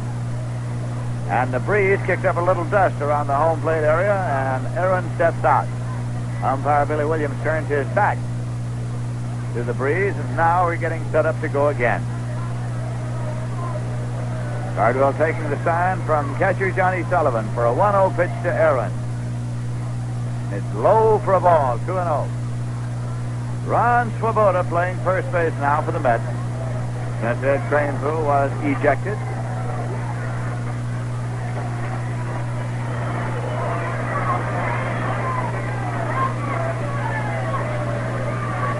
Ken Cardwell takes the sign. 2-0 delivery, and it's in for a called strike, 2-1. This breezy Friday night at Shea Stadium, the paid attendance is 22,075. The total attendance here at the ballpark, 22,825.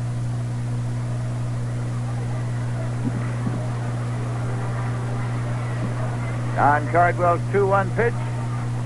Hit on the ground to the left side, a foul ball.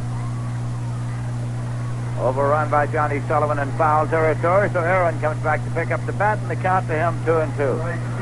Aaron wearing a golfer's glove on the left hand here tonight. There are a lot of gloves in evidence.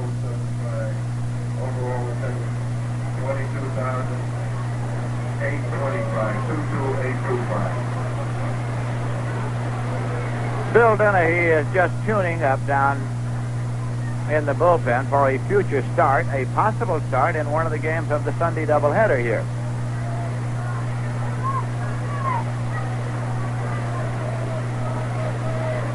Possible Jack LeMay may start in the other one. Here's a 2-2 pitch swung on top, the foul back of first.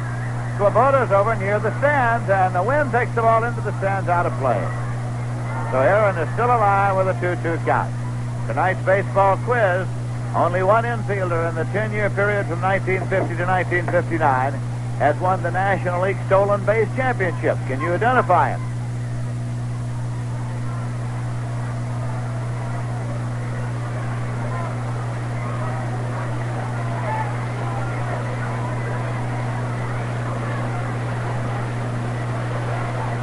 Cardwell's taking a moment now with his back turned to the stand. Turns to take the side. Pitch is fouled off to the left side into the seats and out of play. A lot of hands reach skyward to try to corral the souvenir. The answer to the baseball quiz, Pee Wee Reese is the man, ex-Dodger. Won the stolen base title with a total of 30 back in 1952. Show you how things have gone. Maury Wills in 1962 stole 104. Last year, Lou Brock stole 74. Swinging a ground ball through the hole into left for a base hit for Henry Aaron. Picked up by Tommy Davis and played back, and Aaron turns and holds with a leadoff single for the Braves here in the top of the seventh. That is the second hit for the Braves of Cardwell, and it brings up Joe Torre, who had bounced into a double play and grounded out. Cardwell had retired 14 consecutive batters when Henry Aaron hit that ball through the hole into left for a base hit. Now Cardwell works off the stretch, something he hasn't been called on to do very much tonight. Swoboda holds against the runner at first. And the pitch. Check swing, ground ball to the left side, falling off foul, gloved by Cardwell in foul territory. Torrey all the way to first, turns to come back now. Aaron had moved all the way to second. Rico Carty is on deck for the Atlanta Braves, and this is the first meeting of the year here at Shea Stadium between the Braves and Mets. And with the appearance of the Braves here tonight, all 9 of the other teams in the National League have appeared here this season.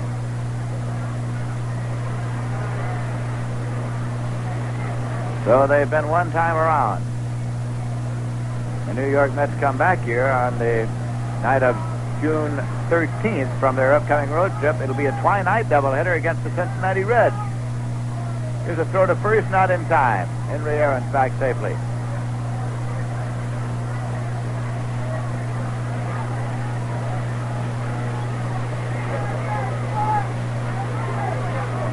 Cardwell getting set up again. Torrey hitting cleanup in manager Billy Hitchcock's Atlanta batting order. Pitch out, nothing on, and it's 1-1 now to Joe Torrey.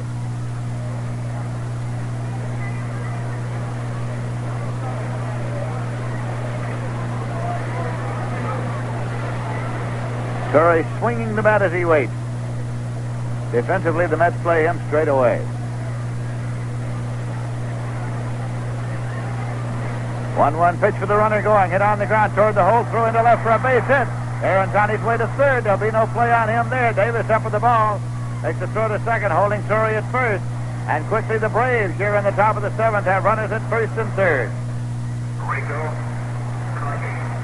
Nobody out. Rico Carty coming up. The Mets leading by a score of 1-0. Carty has been called out on strikes and grounded out short to first. The Braves were playing hit and run, with Torrey grounding the ball through the hole into left. Aaron moving on the pitch.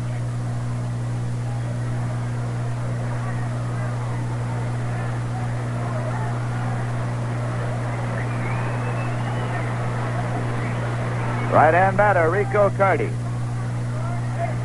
Wearing gloves on each hand tonight. Cardwell's pitch right in there for a called strike one. We're going to get a little action down to the Met bullpen now. Denny was just tuning up for a future start, so he gets out of the way. And we're going to have somebody throwing to warm up down there now.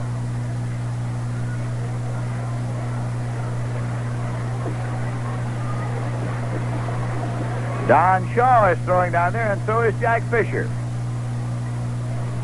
Meanwhile, Rico Carty has gone over to the on-deck circle to have a word with Mac Jones.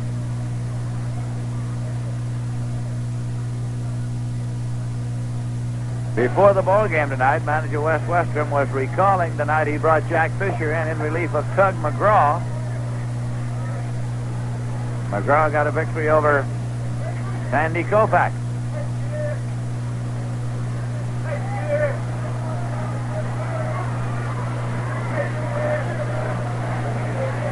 Runners at first and third take your lead. This will be a strike one pitch to Rico Carty.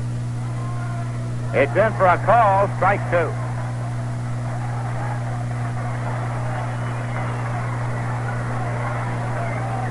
Mac Jones waiting there on deck.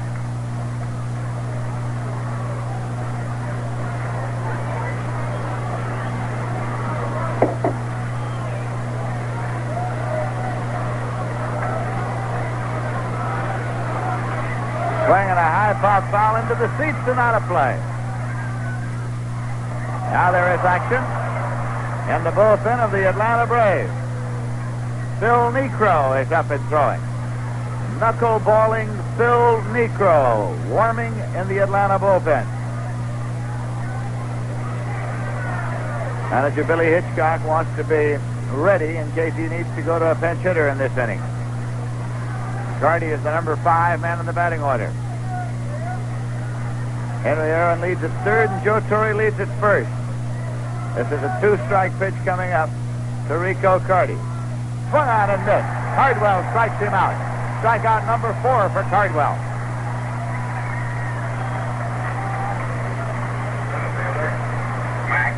Now Mac Jones. He had a ground single through into right.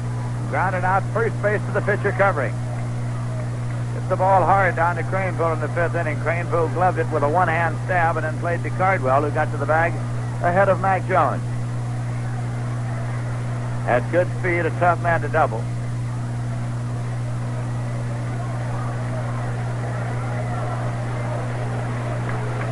Runners first and third. The Mets are leading by a score of 1-0. In a little tight for ball 1 as Mac Jones started to swing and held off, pulling the bat in close to his chest as he did. So it's ball 1 to Mac Jones. Clete Boyer is on deck. Don Cardwell trying to pitch himself out of trouble here in the top half of the 7th inning.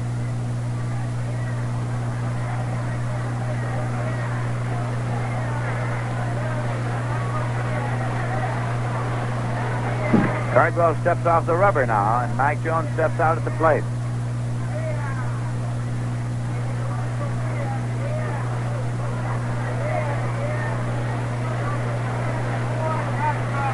Now Jones is back in and waiting. Cardwell toes the slab to take the sign.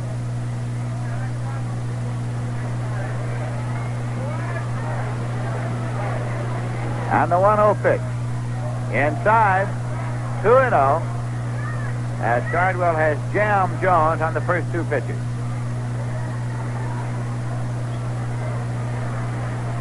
Cardwell has struck out 4 and he's walked 1. He has allowed 3 hits.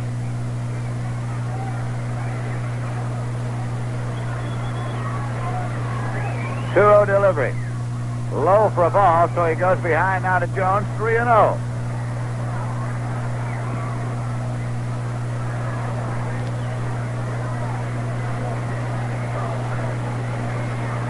John Sullivan looks into the dugout for possible instruction from manager Wes Westrum. Now into the crouch to flash the sign out to Cardwell. This will be a 3-0 pitch.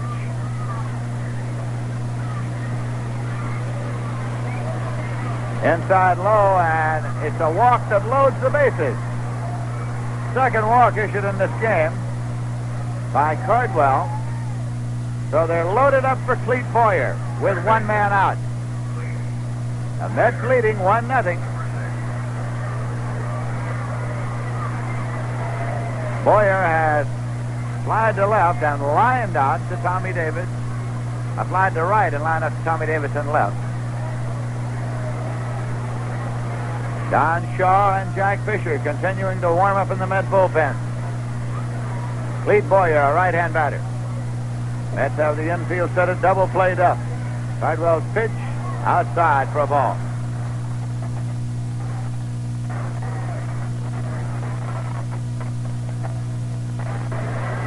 Cardwell, of course, would like to get Boyer to hit that ball on the ground for a possible twin killing to get out of the inning.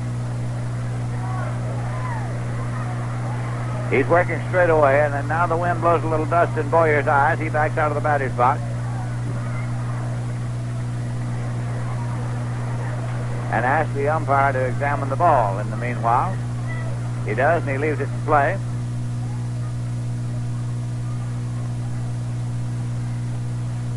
Now Boyer looks down to sideman Bob Kennedy. coach at third for the Atlanta Braves. Boyer in, swinging the bat as he waits. Here's a 1-0 delivery. And it's low. So Cardwell goes behind to Boyer, 2-0. Boyer looks again at his sign man to see if he's taking here or if he's free to swing away on a 2-0 pitch. The Braves have the bases loaded with one man out.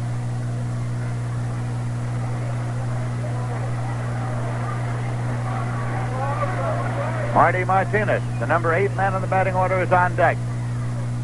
This is a 2-0 pitch to Boyer. Right in for a called strike. He was taking, as he exaggerated, a lunge forward and a step back in taking the pitch. So it is 2-1 now.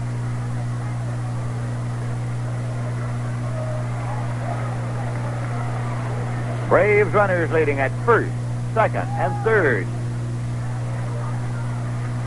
The 2-1 pitch. Foul down into the dirt and out of play. The count is even at 2-2 to Clete Boyer.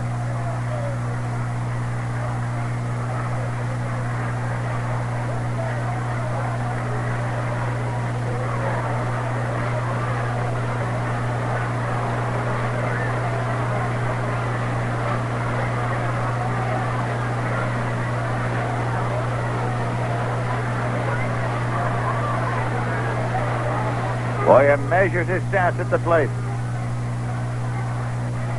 Henry Aaron's at third, Joe Torre's at second, Mike Jones is at first.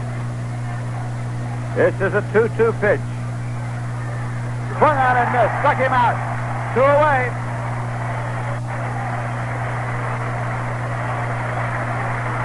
Got him on an off-speed curveball. And now Marty Martinez is being called back. Shortstop Marty Martinez is being called back to the dugout, and we're going to have a hitter sent up here for Marty Martinez.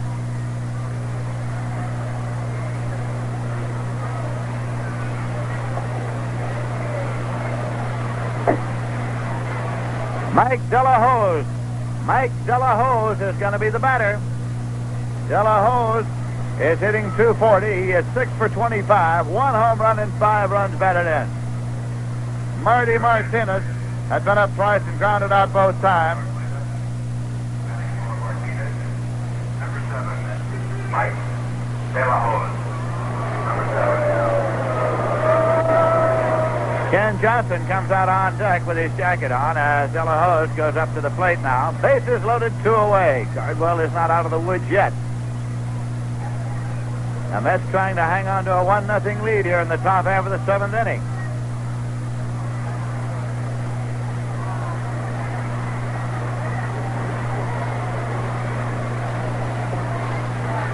Here's a high foul ball back into the seats and out of play. A strike one count to right-hand batter Mike Delahose.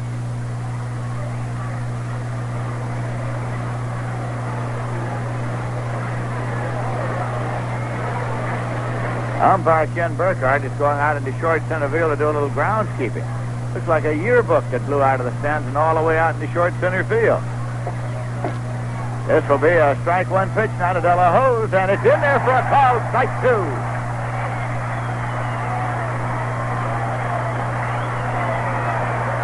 Cardwell stays on the rubber, looking in for a sign from Johnny Sullivan. The Atlanta Braves have runners at first, second, and third. 2 men out on a 2-strike count. To pitch hitter Mike Delahose. Cardwell looks over at Henry Aaron, the runner at third, and Cardwell steps off the rubber. Now he toes the slab again. Looks down to catch it, Johnny Sullivan. The runners lead the 2-strike delivery. And it's punched down the right field line.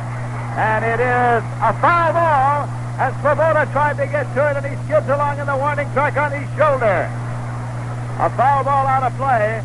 Just a little squibber up in the air, and Svoboda got as close as he could, left his feet, lunged for the ball. It evaded his outstretched glove, and he skidded along on his shoulder in the warning track. Runners return. First, second, and third, and the count holds at 2 strikes. Delahose just got his bat on the ball and popped that one right down the right field line. And went out of play. When it left the bat, it looked as though it might be trouble. So again, Cardwell is set up to deliver the 0-2 pitch. in there for a cold strike three, and Cardwell runs off the mound as he has struck out three men to get out of trouble, and the Braves do not score. In the top half of the seventh, no runs, 2 hits and a walk, no errors, and 3 men left. In the middle of the seventh, it's the Mets 1, the Braves nothing. Armory Garage wants you to take charge at a 67 Imperial. Stop in at the corner of Central and Colvin in Albany and see the full Imperial line.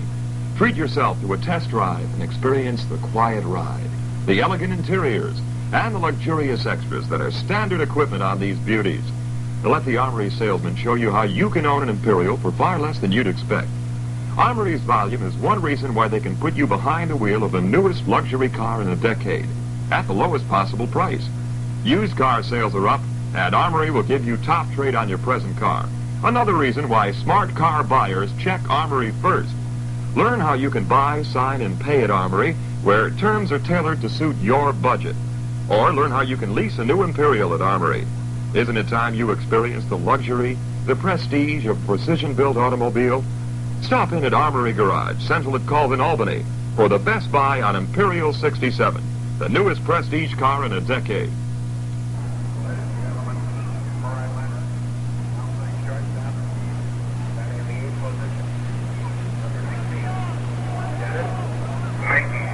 And now the Atlanta Braves have Dennis Menke playing shortstop. Dennis Menke did not start tonight. He is the regular shortstop. Did not start because of soreness in his shoulder, but he has been down in the bullpen loosening it up after the decision was made to send up a pinch hitter for Marty Martinez. So Menke will bat number 8 in the order if you're keeping a scorecard. And for the Mets in the bottom of the seventh, Al Luplow is coming up to face right-hander Ken Johnson. The hits are all even in this game, 3 each. Don Cardwell with a clutch performance after giving up leadoff base hits to Aaron Ansori. He settled down, struck out 3 men, issuing a walk into the bargain. Here's a swing and a foul ball off to the left side, out of play.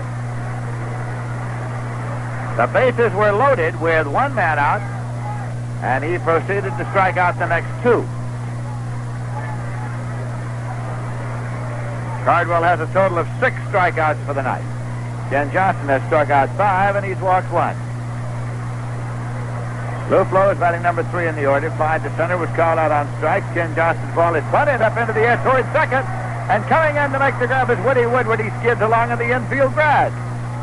So Luplow is out trying to bunt his way on. He was trying to bunt it past the pitcher and drag it so that he could have a race for the bag, and hopeful that Woodward would not be able to play it, but he got it up into the air, and Woodward came charging in, dived for the ball on the infield grass, skidded along and held on to it. 1 away. Tommy Davis is coming up.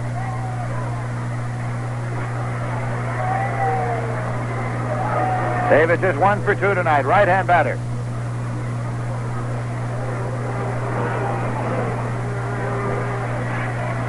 Pitches in for a called strike.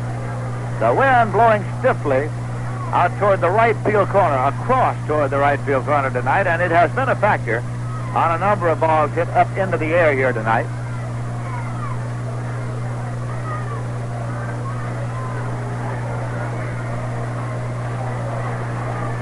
Now the ball is bunted down the third base line, and it is one-handed down there by Boyer. Throws to first in time on a hop for the out.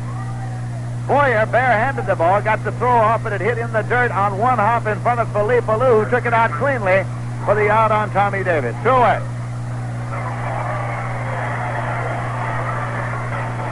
Now Ron Swoboda's coming up for his first time. Ed Cranepool, and 2 times up tonight, hit into a double play and struck out. And it was his disputing a call with umpire Billy Williams that got him ejected from the game in the bottom half of the 5th inning. Swoboda came in to replace him then. This is Swoboda's first time upset. Ken Johnson's pitch breaks off the outside corner for ball 1. Swoboda is hitting .231. He has 1 home run and 5 runs batted in. Don Bosch is loosening up down in the Met bullpen. Don Bosch, an outfielder, loosening up his arm. That's a possible later defensive move. Here's a swing and a foul ball back and out of play.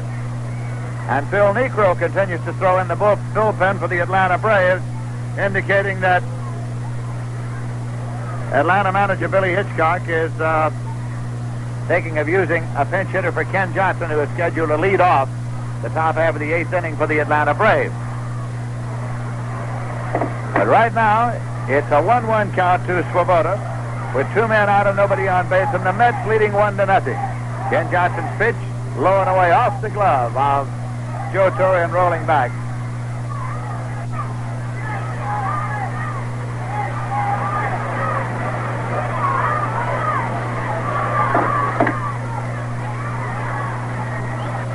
Bob Shaw is throwing now in the bullpen for the New York Mets. Bob Shaw, right-handed. Here's a 2-1 pitch to Swoboda. Swung on and missed. It's 2-2. The end of this half inning, we'll bring you up to date on all the scores of other games around the major leagues.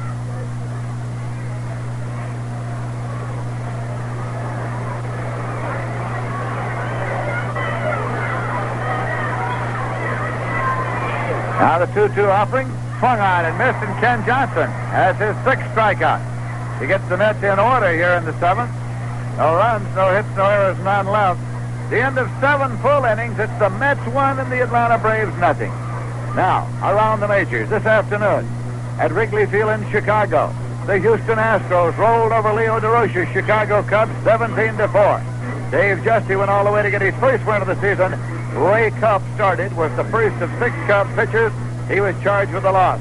Home runs by Rusty Staub, Joe Morgan, Jim Wynn, Ron Davis, Adolfo Phillips, and Ron Santo. At Connie Mack Stadium in Philadelphia at the end of 6. The Cardinals 3 and the Phils 3. Ray Weissman against Jim Bunning. Dick Hall as we leave Bunning in the 5th inning. John Callison has hit 2 home runs. At Forbes Field in Pittsburgh, going to the bottom half of the 7th inning. The Cincinnati Reds 2 and the Pittsburgh Pirates 2. Gary Nolan against Bob Field. Tony Perez homered in the 7th with 1 on for the Reds. The Dodgers are in San Francisco to take on the Giants in a later start. Over in the American League, going to the bottom half of the 8th inning, the Yankees 3 and the Cleveland Indians 3. Rich Peterson against Steve Hargan. Max Alvis homered in the 3rd with 2 on for Cleveland. At Memorial Stadium in Baltimore at the end of 5 innings, the Baltimore Orioles 4 and the Boston Red Sox 3. Bill Rohr for Boston, Lee Stang in the 4th, Don McMahon in the 5th.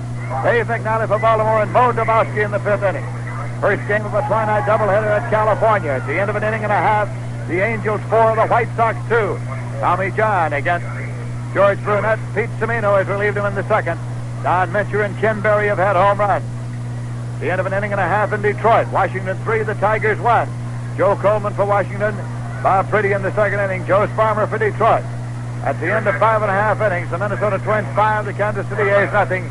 Jim Merritt against Jim Nash. Segui in the 6th inning. Harmon Killebrew homered in the 5th with 1 on for Minnesota. And now, Ty Klein is coming up to bat for Ken Johnson, leading off the 8th inning for the Atlanta Braves. Change it for the New York Mets. Don Bice comes in to take over center field. Al Luplow moves to right. Johnny Lewis moves from right to left. Tommy Davis comes out of the ball game. The end of 7 innings. The Mets are out front, 1-0. Don Cardwell set to pitch to the left-hand batter, and it's in for a called strike. Ty Klein has been up 6 times without a hit so far this season. He is a left-hand batter. He's an outfielder by trade. So Johnson is out of the ball game. Phil Necro is throwing in the bullpen.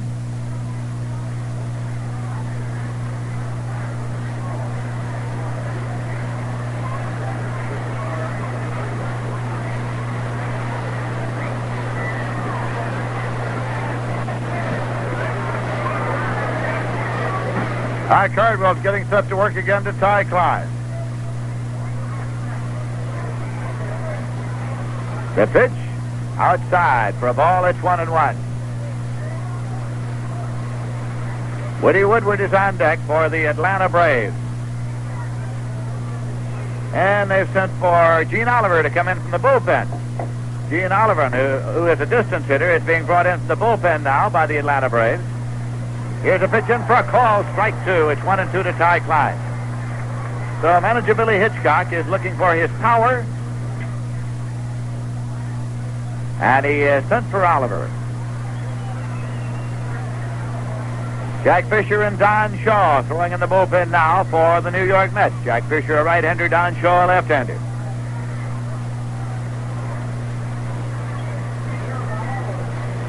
Cardwell with a 1-2 pitch to Ty Klein. Swung on line into center field, and coming on fast to make the catch is Don Bosch for the out. Don Bosch laid back for a moment, then came strong and made the catch of the line drive. We pause for station identification. This is the New York Mets Baseball Network. The tempo is right, the sound is bright on the Leon Kelly Show, weekdays 6:35 until midnight on the big bright sound of WGY Schenectady. This is Lindsey Nelson with Bob Murphy and Ralph Kiner at Shea Stadium in New York. Woody Woodward is up now. Right-hand batter, one away, nobody on base. Cardwell's pitch is line foul into the seats down in the left field corner and out of play. Up into the lowish deck in the first row. Woodward grounded to second base in the first inning. Buchek threw the ball away for a two-base error.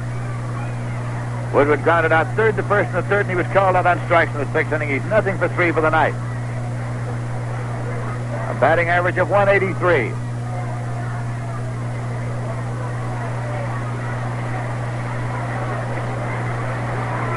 And the pitch, way outside low, comes all the way back to the screen, and it's 1-1. The Mets got their run in the bottom half of the second inning. In Cleveland, the Indians have scored a run in the bottom of the eighth to go ahead of the Yanks by a score of 4-3 at the end of 8 innings of play. Here's a 1-1 pitch now to Woodward, and it's right in there for a called strike two. Philippe Ballou is waiting on deck.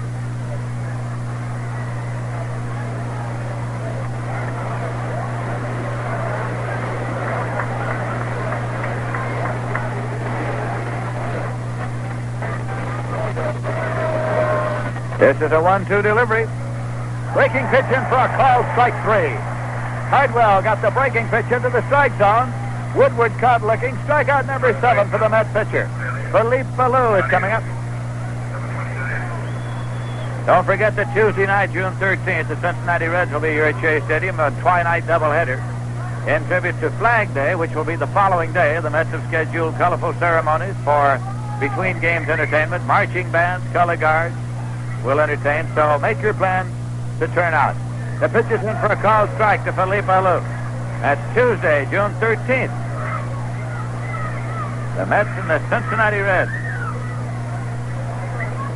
One man out for the Braves here in the top half of the 8th inning. There's a swing and a high pop foul coming back, and it is over the screen and out of play. A 2-strike count to Philippe Ballou. He pushed to bunt back to the mound in the first inning for a sacrifice. He grounded out third to first in the third, and he flied out to center field in the sixth. Single game here tomorrow afternoon. Game time is 2:15.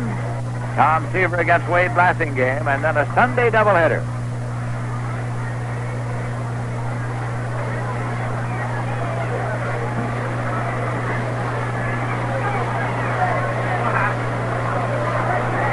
Here's the 2-strike offering. In there for a cold strike three. Another breaking pitch, a hard slider. And Cardwell has struck out 8. As he gets Philippe Ballou, and the side is out with no runs, no hits, no errors, and none left. In the middle of the 8th, the Mets won and the Atlanta Braves nothing.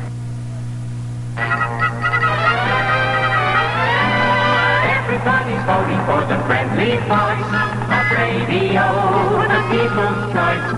Music, weather, sports, and news, it's radio.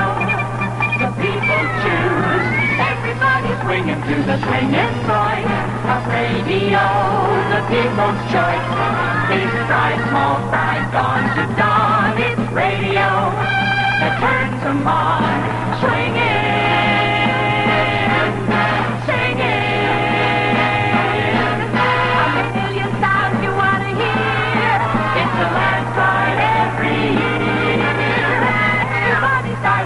Smiling voice of radio, the people's choice. East coast, west coast, in between, it's radio that makes us sing.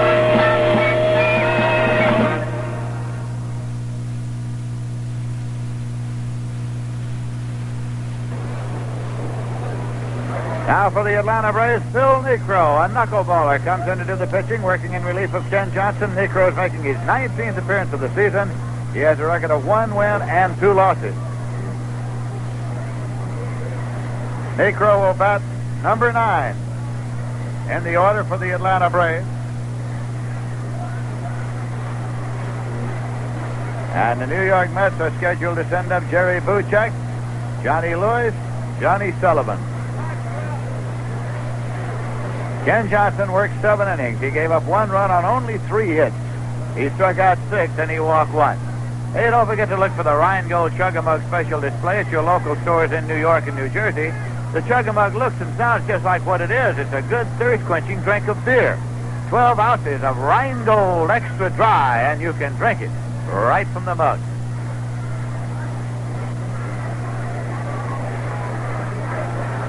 Buchek hit a home run over the left center field fence in the bottom of the second to give the Mets their run. He singled in the 5th, and he's getting a hand as he comes up here in the 8th inning.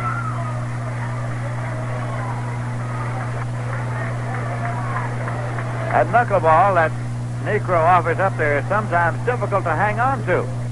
Dry, and you can drink it right from the mug.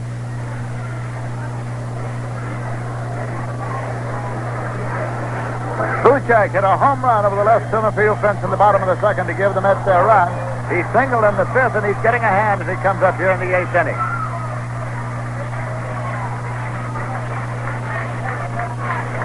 That knuckleball that Necro offers up there is sometimes difficult to hang on to. The Braves have lost 2 games this year on pass balls. Here's a pitch in for a called strike. In each case, it was a Necro knuckleball that got away. Johnny Lewis waiting on deck. Strike 1 pitch.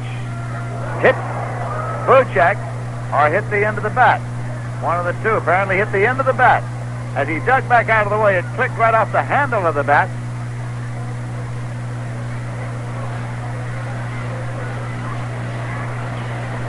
Or perhaps off the glove of Torrey. Here is a pitch it is swung on, so it was off the bat of Torrey, and the count is 1-2 now. It was off the glove of Torrey. It hit something in there close, and apparently it was the glove of Joe Torrey and not the bat of Buchek as he got out of the way, and it's a 1-2 pitch swung on it in the air to left field now. Moving in fast is the left fielder, but going on his shortstop, Dennis Menke, to make the catch. So there's one away, and Johnny Lewis is coming up. Lewis has slid to right and struck out swinging. He is a left-hand batter, recently recalled from Jacksonville.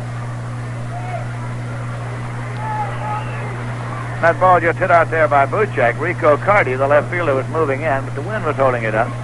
Here is a pitch in for a called strike to Johnny Lewis. The Mets lead 1-0.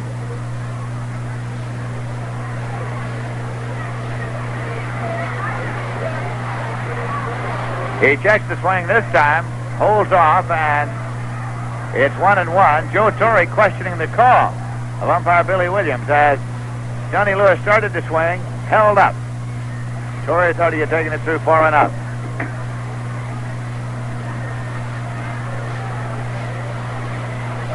One pitch is a breaking ball in for a strike, and it's 1-2. Ritchie and Hernandez are throwing in the bullpen for the Atlanta Braves, and Jack LeMay is tuning up down in the bullpen for the Mets. Here's a 1-2 pitch outside. 2-2. A final score in Cleveland. The Indians have defeated the Yankees by a score of 4-3. Steve Hargan gets the win. Fritz Peterson takes the loss. Here we're in the bottom half of the 8th inning. Mets leading 1-0. Here's a pitch foul back and out of play. Count holds it 2-2 now to Johnny Lewis. Johnny Sullivan waiting on deck. Sullivan brought a 5-game hitting streak into tonight's ball game. He has gone hitless in 2 previous trips. The count to Johnny Lewis at the plate, 2 balls and 2 strikes.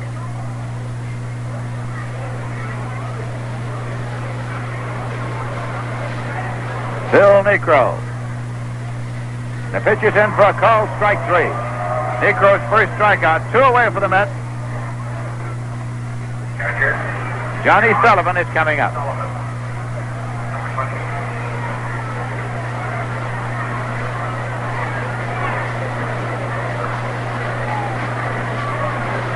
Sullivan, a left-hand batter. Pitch is low and inside for a ball. Pitcher Don Cardwell with the jacket on is kneeling in the on-deck circle, swinging a bat lustily. A 1-0 offering. Knuckleball hit on the ground, foul back at first, and it's 1-1. If you'd like to look ahead in the top half of the ninth inning, the Atlanta Braves are scheduled to send up Hank Aaron, Joe Torre, and Rico Cardi.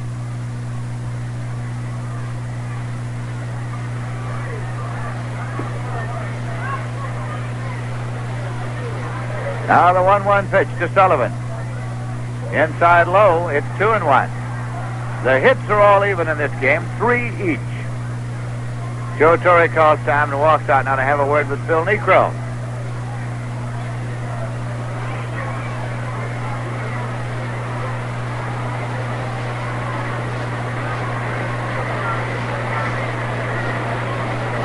Now Torre comes back behind the plate. The count 2-1 to Sullivan.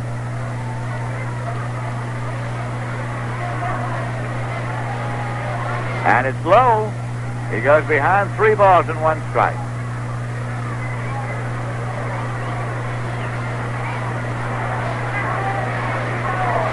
And the 3-1 delivery. Inside, and Sullivan draws a walk. So the Mets pick up a base runner. But 2 men out, and Don Cardwell is coming up. He gets an ovation. Cardwell has popped out and walked so far tonight.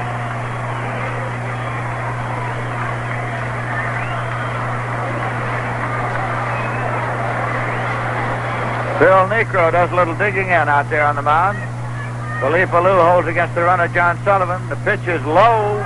Knuckleball that Torre just blocks up the first baseline. Keeps it in front of him. It's ball 1. Shortstop Dennis Minke comes in to yell something over to Phil Necro. The Mets are leading by a score of 1-0, and the Mets are batting in the bottom half of the 8th inning. Now Necro with a pitch. Swung on and missed. It's 1-1. Bud Harrelson is on deck.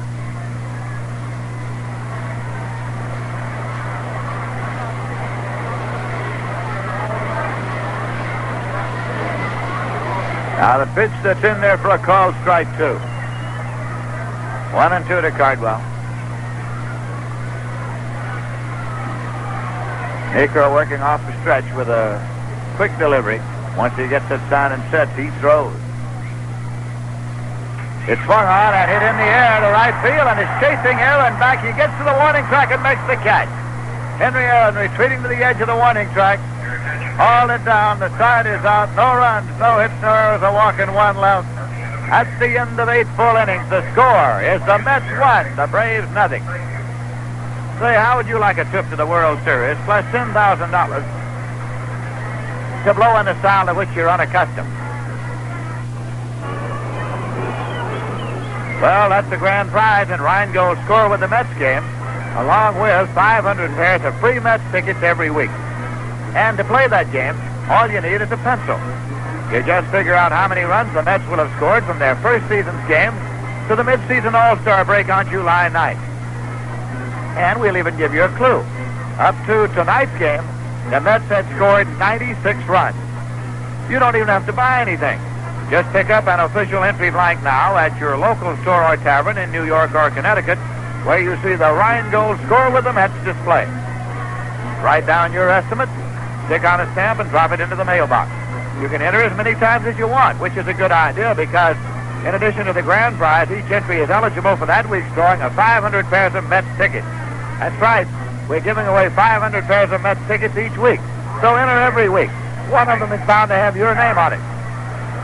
Play the $10,000 Rheingold game. It's a great way for a Mets fan to get rich quick.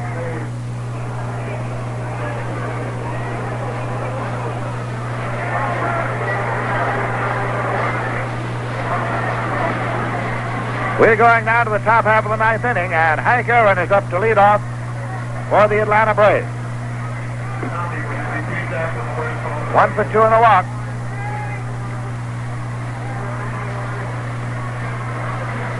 Don Cardwell taking the sign.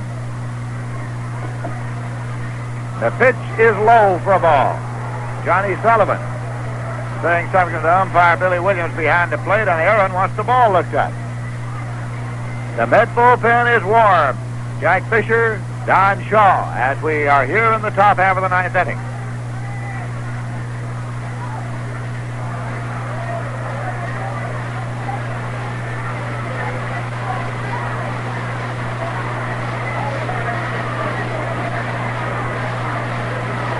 Again, Cardwell looks in for a sign from Johnny Sullivan.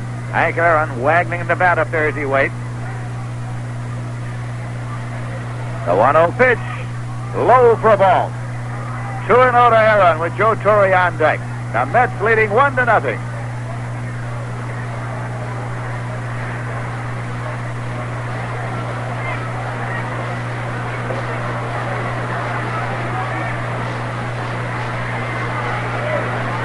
This is a 2-0 delivery. Hit on the ground through the hole and cut off there by Charles. Kicked and he has no play. And holding on at first base is Henry Aaron. It is an error charged against Charles. As it left the bat, it was headed for the hole between third and short. Charles, who had been guarding the line, got over to the ball, booted it away, and is charged with an error. So Henry Aaron becomes tying run at first with nobody out, and Joe Torre is up now for the Braves in the ninth inning. An error charged against Ed Charles. Torre, a right-hand batter, is 1 for 3. Cardwell now checks. And his pitch is a ground ball to first. Swoboda takes it, tags the bag, no play on Aaron. As Swoboda started to move, he slipped down on one knee, and the ball came right to him there. As he got it, he looked at Aaron, who was on his way to second, saw that he had no play, so he simply moved over and tagged the bag. But the tying run is moved to second base with one man out. No sacrifice, a ground ball. And here is Rico Carty up. Struck out, grounded out, and struck out. The Mets lead 1-0. Don Cardwell will have to work off the stretch. Henry Aaron takes a healthy lead. Buchek runs over toward the bag a little to try to shorten up Henry Aaron. Rico Carty backs out at the plate. Now comes back in, pounds the plate, has the bat cocked. Cardwell takes the sign from John Sullivan, looks back over his shoulder at Henry Aaron. Wheels, does not throw. Aaron tightens up to about 5 feet. Nobody at the bag. So Carty steps out at the plate, comes back in, taps the brakes to the bat. Cardwell looking to John Sullivan, has the sign. This time Buchek goes to the bag. Aaron slides back in. Cardwell steps off the mound. There is no play made at second. So Aaron gets up, leads again. One man out. Cardwell wheels, throws to second, and he is out at second base. The pickoff play is pulled off on Henry Aaron, and they had him by a wide margin at second base. Cardwell wheeled and threw to Buchek, who got to the bag before Hank Aaron, and he is picked off. 2 men out.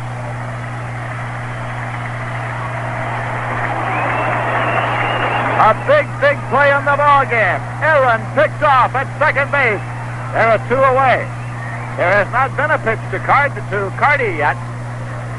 Don Cardwell moves now to work straight away with nobody on base. Pitch to the right-hand batter, and it's low for a ball.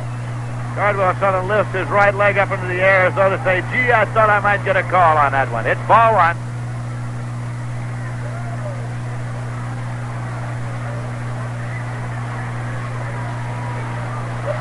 This is a 1-0 pitch, and it's outside for a ball. 2-0 to Rico Carty. Mac Jones waiting on deck. Cardwell takes a moment now, walks slowly back to the backside of the mound, rubbing the ball up with his back to the plate, looking around the outfield. He doesn't want to give this fellow anything good to hit because he is a power hitter.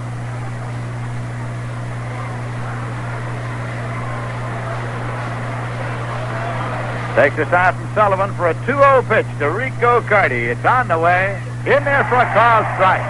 Right down the pipe. 2-1.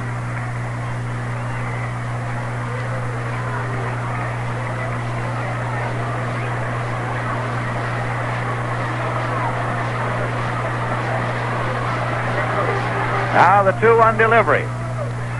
And it's in for a call, strike 2.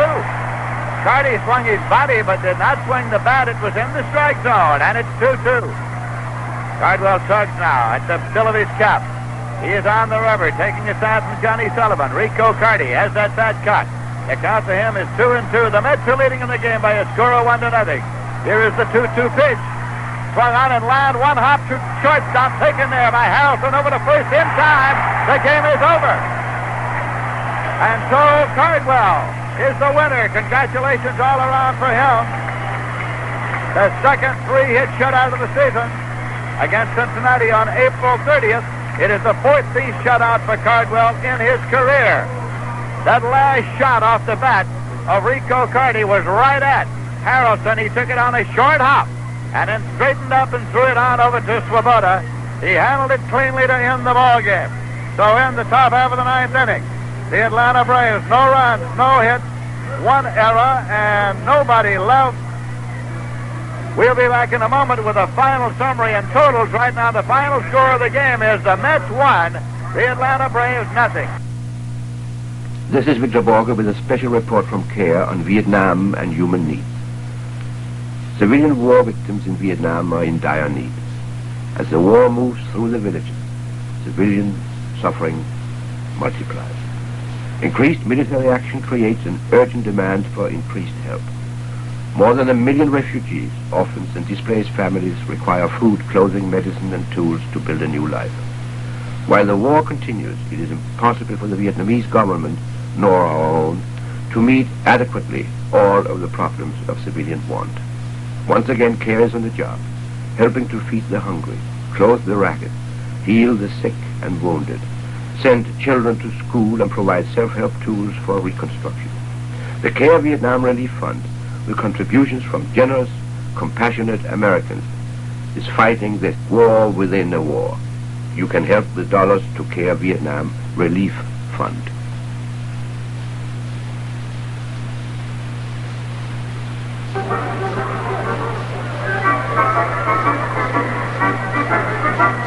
Well, here at Shea Stadium tonight in the first game of a 4-game series, the New York Mets have defeated and shut out the Atlanta Braves by a score of 1-0.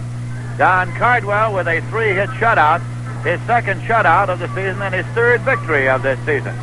In the very first inning, Woody Woodward hit a ground ball to Jerry Buchek at second, and he threw it away for a 2-base error, and the Braves quickly had a runner at second. Felipe Lou sacrificed him over to third.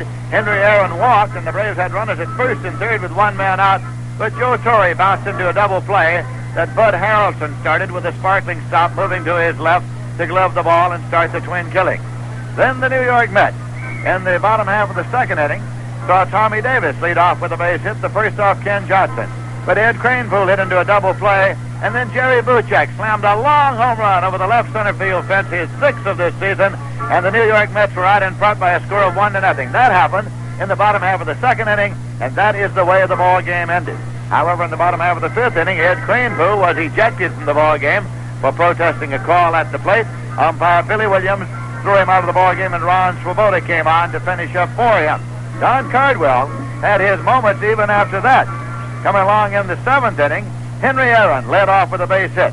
Cardwell had retired 14 consecutive Braves to that point. Joe Torre led off with a base hit. So the Braves had 2 men on and nobody out. Aaron was at third, Torre was at first. Then Cardwell struck out Rico Carty, but he lost Mac Jones when he walked him. The bases were loaded with 1 man out. But then Cardwell settled down, struck out Clete Boyer, and when Mike Delahose came up to bat for Marty Martinez, he struck him out too to get out of trouble. Cardwell struck out 2 more in the 8th inning. In the 9th, Henry Aaron got on an error by Ed Charles at third and moved to second base, and at that point, one of the big plays in the ball game, Aaron represented tying run at second base and with 1 man out. And at that point, he was picked off by Cardwell. Buchek moving in, and they had him by a wide margin as they got him going the wrong direction and picked him off at second base. So the New York Mets won the ball game with Cardwell getting 8 strikeouts. He walked 2. He is the winner. He's won 3 and he's lost 5. Ken Johnson, the loser, he's won 3 and he's lost 4. We'll be back here tomorrow afternoon on the air at 2:10 with the Mets and the Atlanta Braves. Final totals tonight for the Mets: 1 run on 3 hits, 2 errors for the Atlanta Braves, no runs, 3 hits, and no errors. Rheingold has brought you National League Baseball with... New York Mets baseball has been brought to you by Rheingold Beer as another in his continuing parade of major sports events. It's their way of saying thank you for making Rheingold New York's largest selling beer. Rheingold, either you have it or you don't, and Rheingold's got it. New York Mets baseball was also brought to you by Armory Garage, Central at Colvin in Albany. The man who can move you up to luxury at a price you can afford.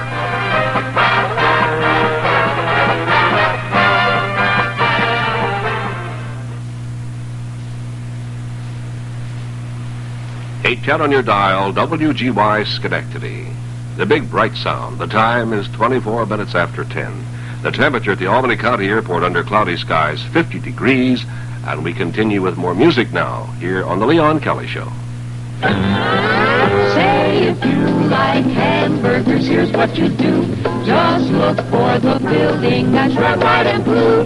Once again, Carol's leads the way with their new 3-decker Club Burger. 2 100% all-beef hamburgers on toasted buns, plus lettuce, cheese, pickle, onions, and catsup. Topped with a royal dressing, Carol's new 3-decker Club Burger is one more reason why. You Carol not for what Carol's not. Carol's is the place to go. Big bright band sound of Neil Hefti in the orchestra. You Do Something to Me. And in just a moment, we'll hear from Michelle Lee.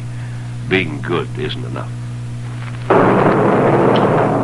Auto racing fans, tune in WGY each Monday night at 7:05 for Northeast Racing Roundup. News of auto racing from around the area, around the nation, and around the world. Stock cars, sports cars, Indianapolis cars, midgets, sprints. Wherever there's racing, you'll hear about it on Northeast Racing Roundup, Mondays at 7:05 p.m.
Strong enough?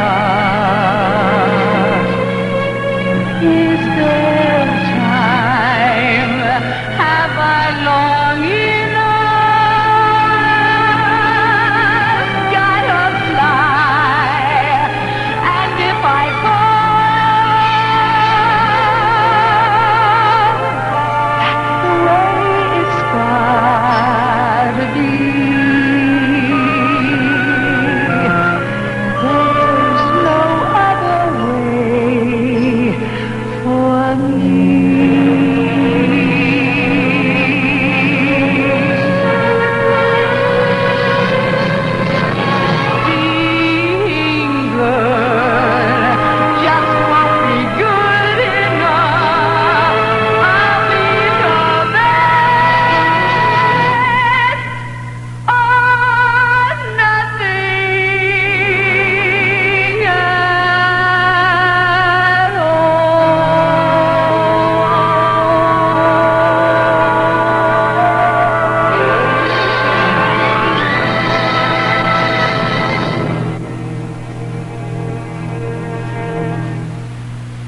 You're listening to The Leon Kelly Show, 810 on your dial, WGY Schenectady, the big bright sound. This is Bud Collier. Can you spare a minute? During a rainstorm, a man got on an empty streetcar and sat down right under the spot where there was a hole in the roof. Well, naturally, he got soaked. But he stayed right there and absorbed the steadily leaking water. Finally, the motorman couldn't stand it any longer and said to the soggy passenger, "Why don't you change places?" Lifting up his dripping arms, the passenger replied, "Change places with whom?" Well, not all of life's perplexing situations are quite that simple. We wish they were. Whether or not this special prayer by the noted theologian Reinhold Niebuhr might help. God grant me the serenity to accept the things I cannot change, the courage to change the things I can, and the wisdom to distinguish one from the other. This message has been brought to you by the American Bible Society in celebration of the Year of the Bible and is a public service of this station. This quarter hour of the Leon Kelly Show is brought to you in the interest of Vista.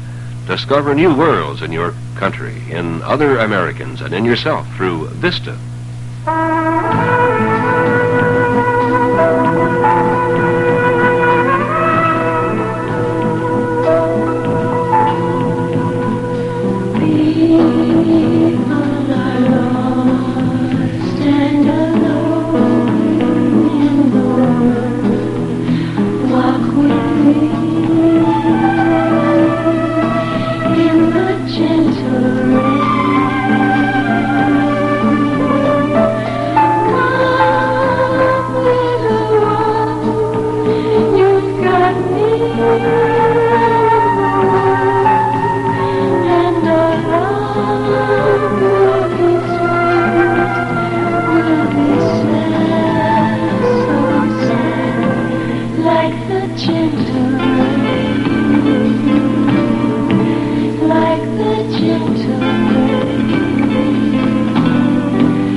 Montenegro and the chorus and the gentle rain. If you're one of those Americans who are caught in the trap of poverty, sometimes you get a pretty hopeless feeling. There's prosperity all around you, but somehow you can't get with it. The reasons are overwhelming. Education, or lack of it. Prejudice, working against you and your people for generations. Indifference. No one seems to care. Then something happens. Somebody moves in next door, somebody called a Vista volunteer. He knocks himself out full-time, trying to help you and your neighbors. He works with kids, trying to get school dropouts to drop back in. He tries to find jobs for people who don't have jobs. He organizes community action groups. He tries to get things going all over the neighborhood. The Vista volunteer is someone from the other side of the tracks, one of the lucky Americans trying to spread some of the good luck he's had. Find out more. Write to Vista, Box B, Washington, D.C.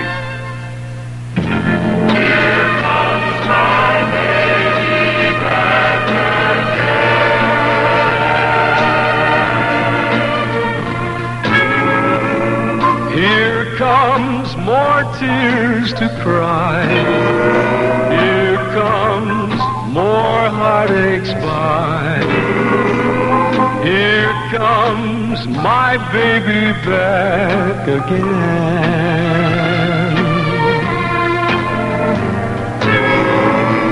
Here comes more misery.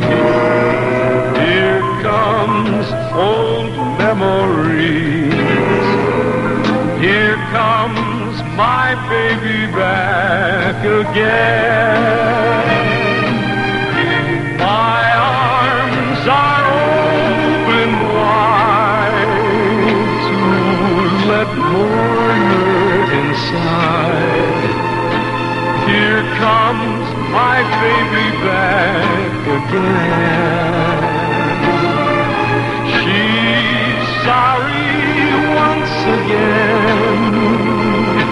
Once more I'll understand. Here comes my baby back again. My arms are open wide to let more hurt inside. Here comes my baby back again. She's sorry once again.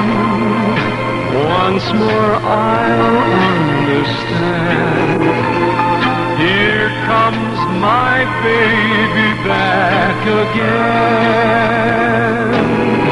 Here comes my baby back again.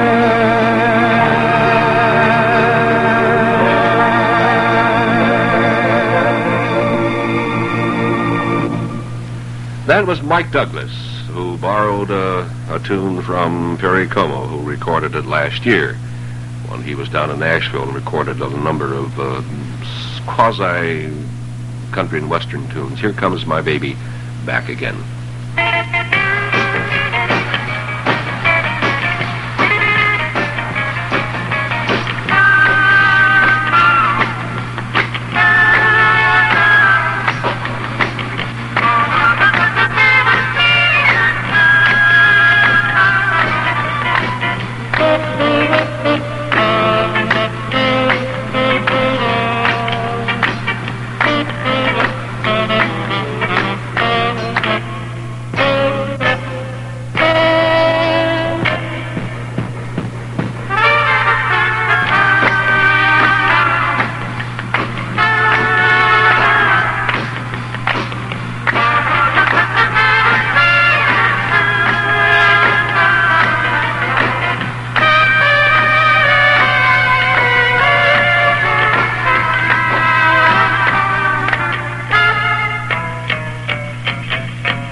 Mort Lindsay, and reviving an old tune called Heartaches, and that was revived a good many years ago by a disc jockey down in Charlotte who played it one night, and wham, it became a big hit.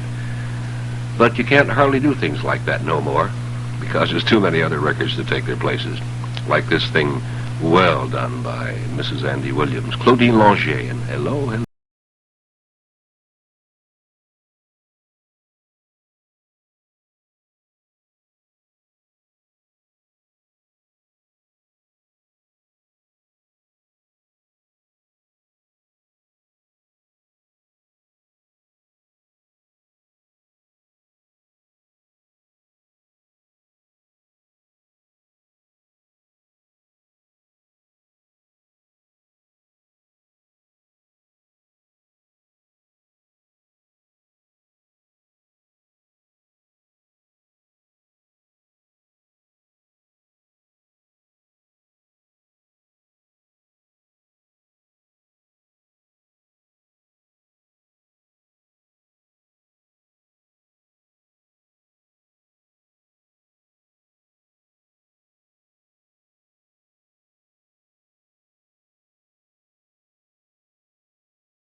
You can't beat poverty by remote control. You've got to go where it is to fight it. That's what Vista volunteers do. They live for a year someplace in America where things aren't so good, and they try to make them better. Find out more about Vista. Write VISTA, Box B, Washington, D.C.